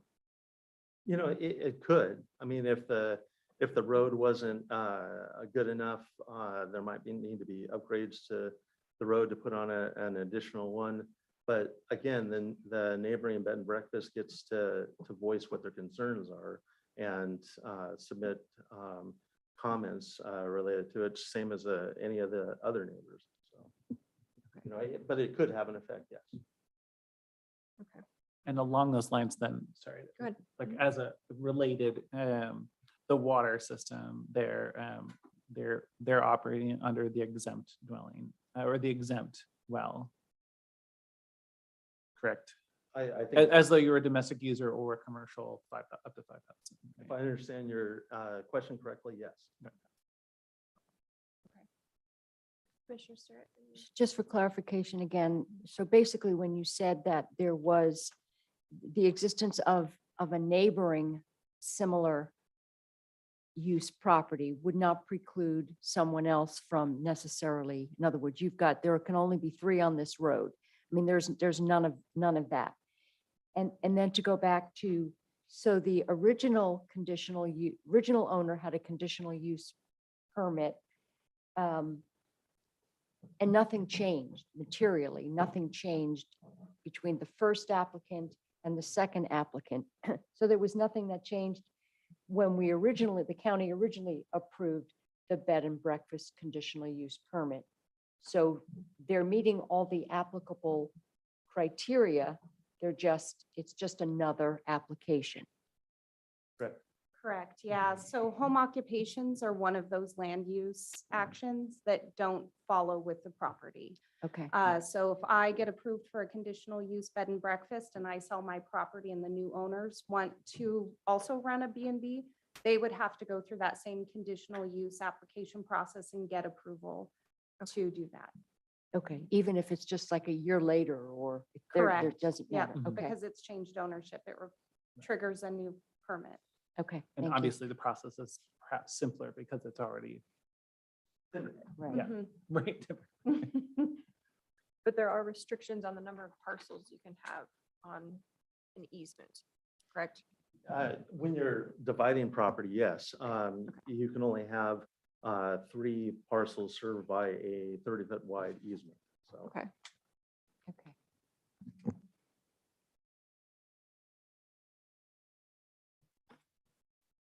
Okay. Commissioners, any more kind of technical questions? I have random highlights all over the place, so I'm. Well, I have lots of things circled, so I have to decipher my circling.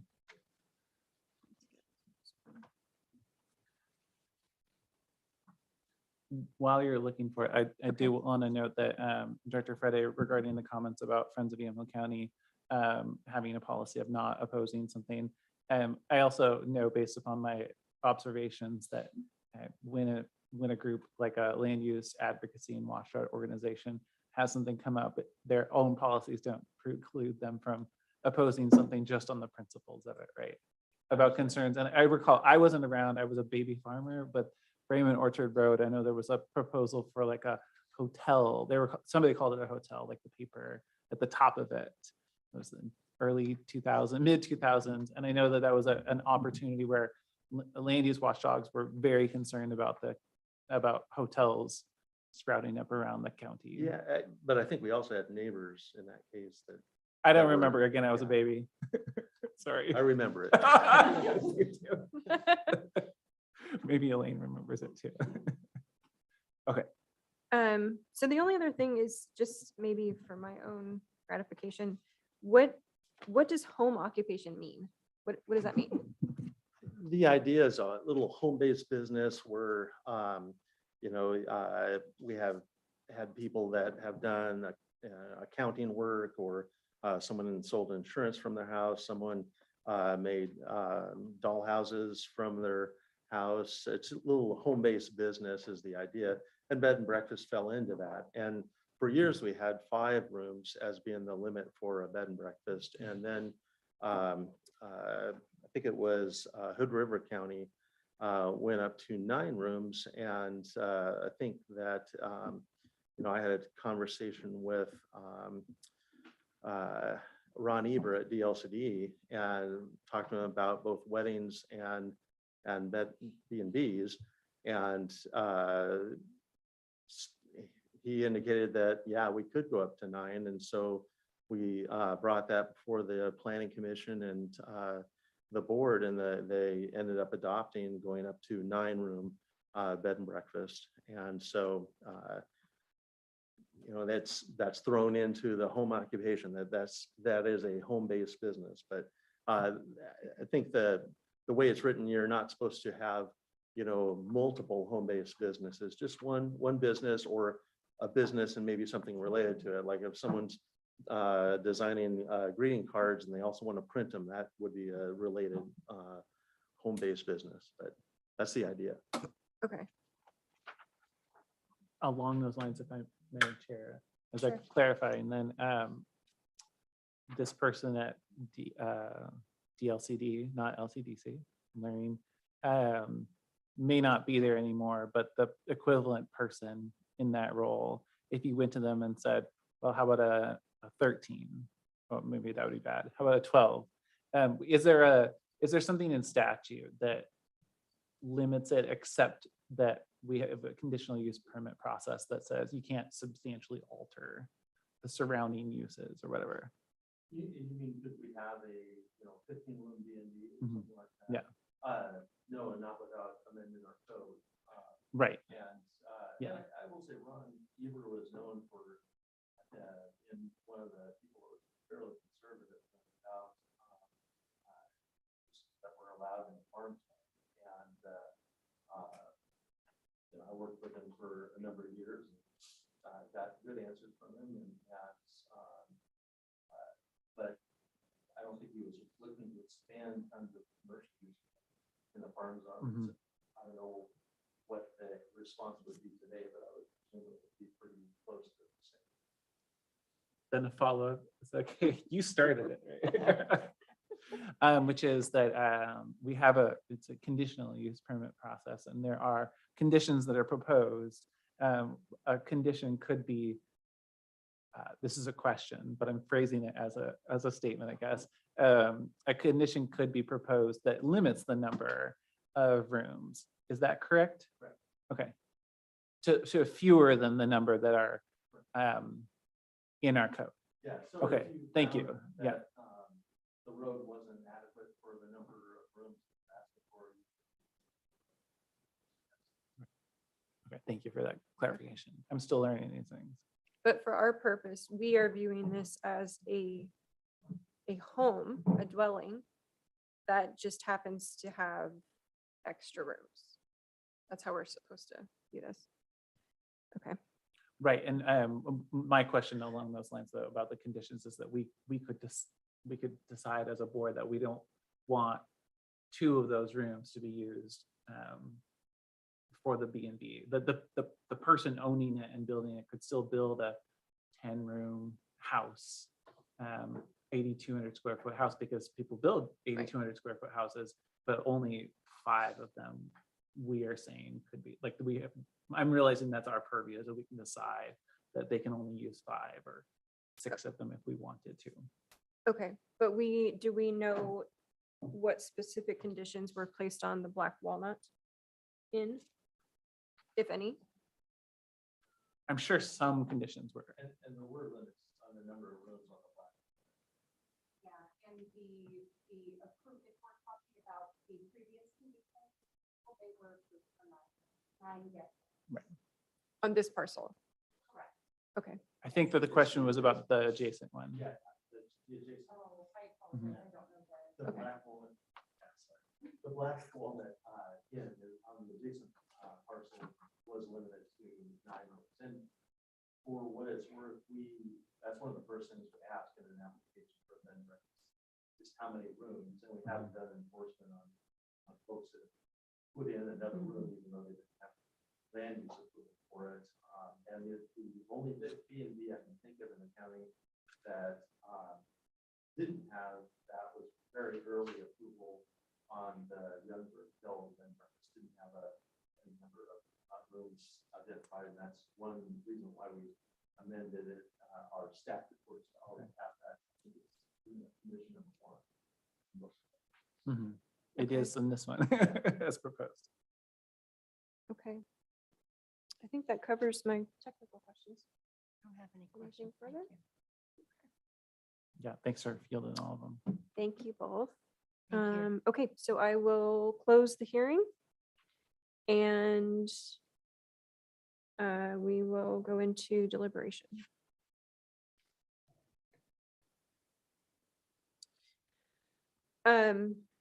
I think, for me, this is an issue of vertical integration, and that's always at odds with our goals of land use and farm preservations or preservation in general, but it's just an odd concept to think of this as a B&B. It looks like a motel to me. You're not going to fit a family in this one little side with no privacy or kitchen or anything. So for me, it looks like a motel.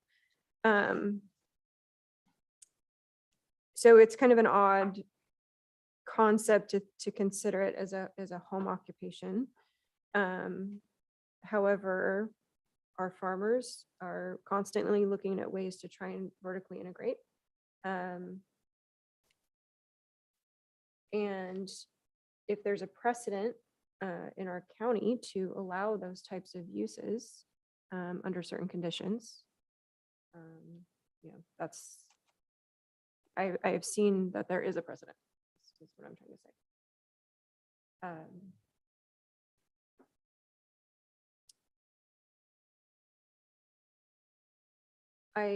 I guess I was under the impression that specifically with EFU zoned land, that there was a requirement for ownership and residency. So that part for me is surprising. But I guess I just misunderstood that. Any thoughts? Chair, I wanted to, just to Ms. Chernstadt's point about the adjacent properties and changing the character of an area. And I really appreciate that because I don't think anybody wants to see that materially changed. But I noted that there were, of the 8 adjacent properties, 5 of them have a farm operation, 4 contain a vineyard, and the 5th is hazelnuts. If you look at 21 properties in the area, 18 have a farm or forest use, and 11 of those contain only farm uses. So while I understand that concern and I take that into consideration, I always go to, and going back to the previously issued decision would make it really difficult to say now, you know, as you pointed out, you can't do it again, but you already did it, especially with this particular property. So that comes into play. And so, yeah, I appreciate staff's work on this, and I would be inclined to support staff's recommendation, but I appreciate your points. They're well taken. Commissioner Starr, can you elaborate a little bit more? I think I'm not following that. Are you saying that because planning approved the previous conditional use permit and it wasn't appealed, that that's compelling to you for approving it again? Well, it's not a question that it wasn't appealed. It's a question of the fact that staff approved it based on the criteria that they had to work with. So to me, I look at that. So not only was it approved once, they're making a recommendation to do it again based on the criteria that they have to work with, and that is, you know, what the county and the state prescribe. So I don't see one of them now all of a sudden being at odds with their initial decision.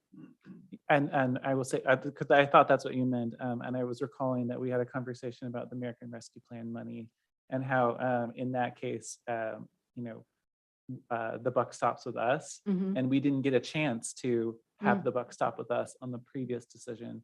So this is the opportunity for us to look for those glaring discrepancies that maybe just didn't come to us before.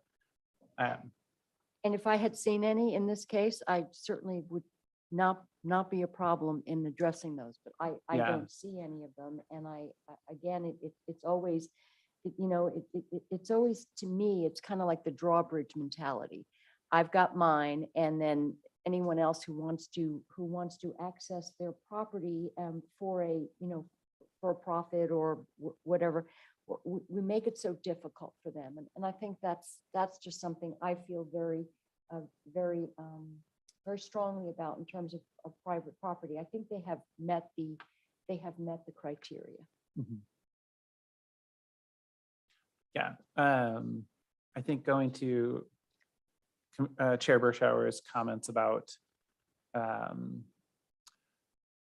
farmers doing what they can to essentially be successful in a risky market.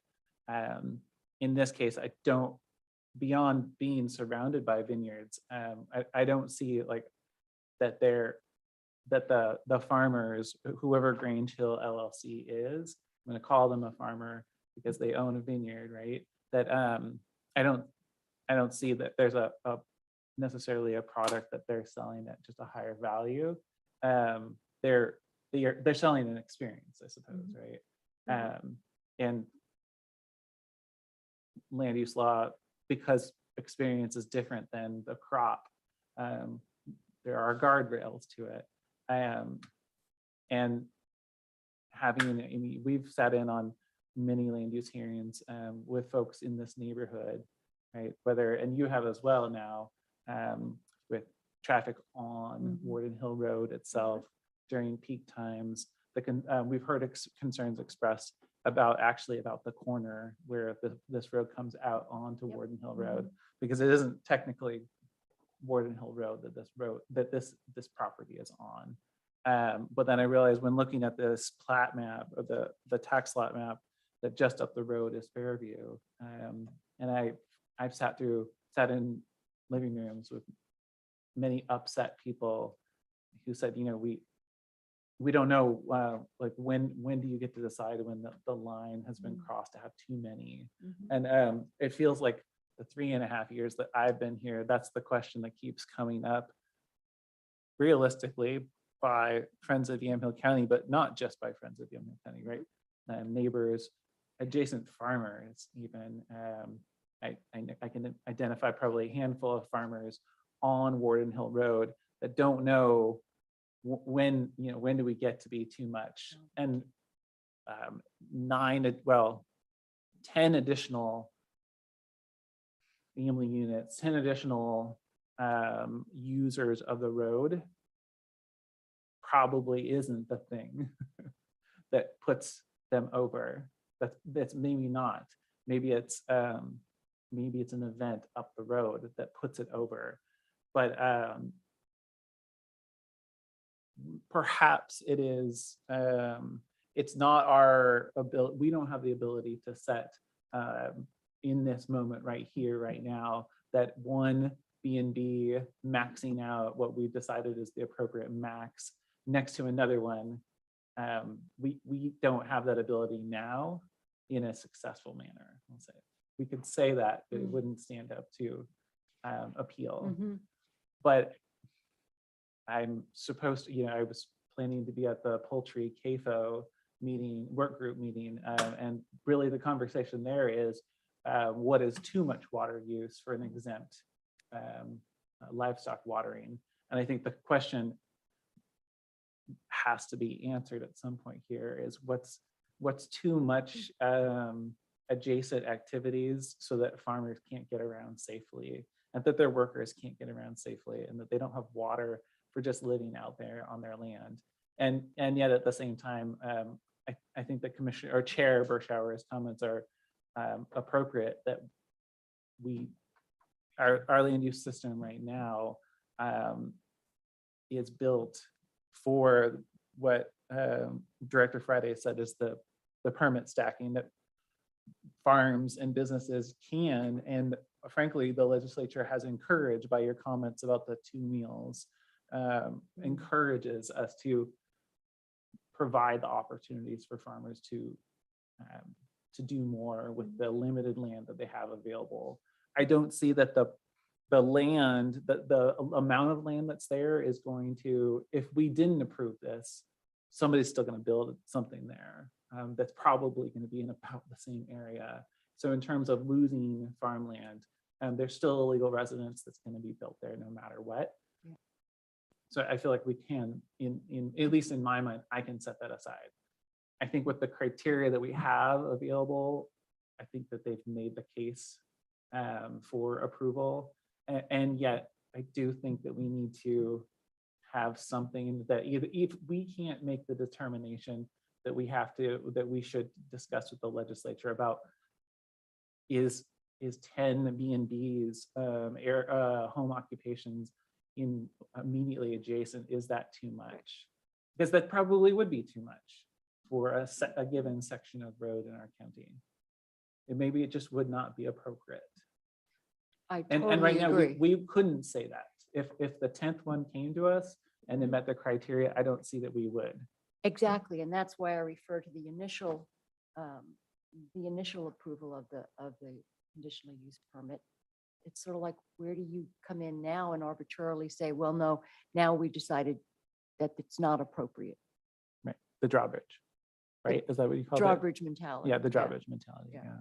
You know, in Well, other words, we've got ours, we roll up the drawbridge, and now you have to figure it out because, My guess is that if we had 10 applications on all of these adjacent parcels for 9-bedroom bed and breakfast facilities, we would be hearing from the neighbors and we would Yeah. be applying different conditions.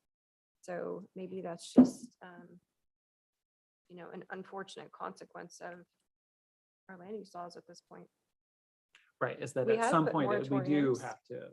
Well, didn't we do a moratorium on solar panels or solar farms, right? There's some type of restrictions that we have put in place. Mm-hmm. None of us did, though, because you voted against it. Farmland, yeah. Okay, maybe not we. Yes, but we as a county did. Um, Yes. But yes, that's my concern is it's not just a house with maybe 4 people in it. It is a much larger dwelling. So Yeah. what happens when you have all the neighbors wanting to do the same? Yeah, it doesn't feel, so this is, I mean, it doesn't look like a house to me, but it also still meets the criteria, and maybe I shouldn't be the judge of what a house looks like, right? Like, we aren't the judge of what a Right. house looks like. If it meets the criteria about somebody who's substantially a part of the farm enterprise, who's living there, and has space available. But I think that you're right, Chair, that at some point we might have to say, like, this is just too many, we need to stop it. And the traffic, and really the traffic impact studies really do play a big part in this. And I think that would have something, that would inform another decision should there be a subsequent application. That you really would have to take a look at the impact of traffic for that many more trips on the same road. Right, or water usage. Or water, but we anything else. can't touch water, so. Right. Although it's, I confess that I read the Integrated Water Resources Strategy recently. So confession, I did read that very large document. And I learned that the Water Resources expects local jurisdictions to be making decisions about water. I meant to like screenshot it and send it to you, but I jumped out of my chair. That's not what the legislation. Right. yeah. That's right. Right. Yeah, it's not a legal document, right? It's a guiding document. That's right. So. Are Well- there any, it sounds like we're all in a place of, yeah, this meets the criteria. Are there conditions that we want to apply, or are there conditions that exist here that we want to tighten? Well, I think considering that the neighboring B&B has similar, if not the same conditions, and there doesn't seem to be any issues, and nobody complained or expressed any concern over that. I don't know that it's really fair of us to say, well, you can have a 9 guest room one, but no, you get only 5 rooms. I don't really feel comfortable doing that. If there was something that was a glaring, like the road can't handle it or the water level, then presumably you would feel differently though, right? Right, but I think that was addressed in the conditions, the road. I have to pull up the staff.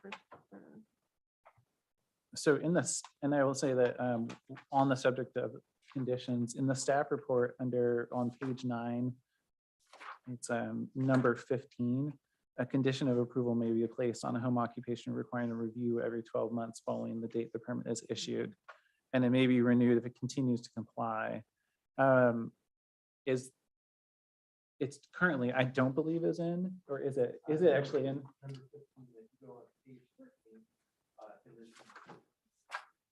Oh, wait, that's good. I had only memorized the first page of them. Okay, that's good. Because I feel like there's an out then for staff if conditions on the ground materially change, that you can assess it. You can revoke it. I mean, it can be revoked. Any violations of the conditions.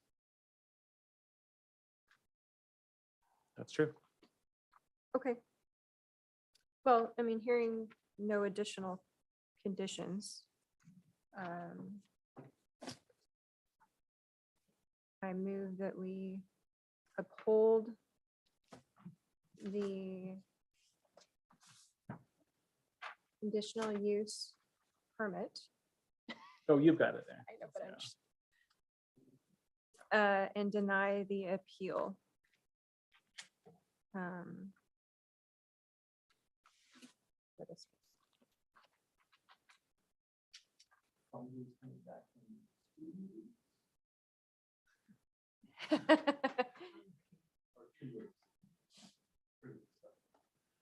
With findings coming back in 3 weeks. Okay.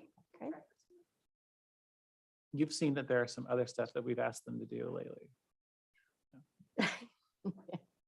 Commissioners, all those in favor of the motion signify by saying aye. Aye. Aye.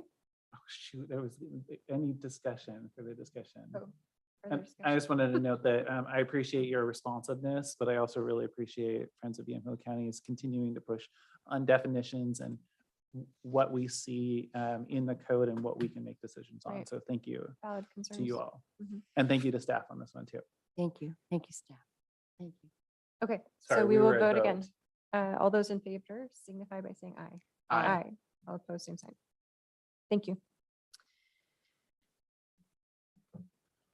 Let's see.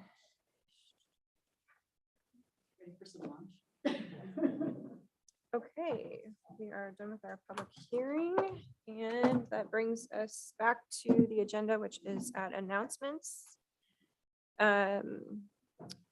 Just briefly, we attended, Commissioner Starrett and I attended the 4th of July parade in Willamette. It was wonderful. My husband said the fireworks show went on for 30 minutes. It was great, great fun. Thanks to that city for putting on such a wonderful event. Turkey Rama is this weekend. And then also the Second Amendment Sanctuary Ordinance hearing is tomorrow, still at 10 o'clock in the morning. So just a reminder on that. Any announcements? Nope, just going to mention the Second Amendment, which is coming up tomorrow. Presiding Judge Lad Wiles will. Just confirmed with Tyler, he's all set to appear. Okay, perfect. Water Task Force Tuesday afternoon, 3 to 5 at Palmer Creek Lodge, which is the Dayton Community Center. So I'll send out more information, but Megan has it at least. Okay, it's not virtual. It will have a link. Okay. Just apparently I couldn't get into Zoom to get the link, so I'm working on that. But yeah, it'll be virtual. The discussion is primarily around drain tile outflows and how to manage them post outflow. We can't manage them on the other side. Okay. It'll be a hot one. Yeah. All And right. that's it for me. Any further announcements? Ken, Christian, no? Okay. All right. Well, if there's nothing else for the good of the order, we will adjourn the Yamhill County Board of Commissioners formal and informal session for July 7th. It is It's not 2:18. Thank you.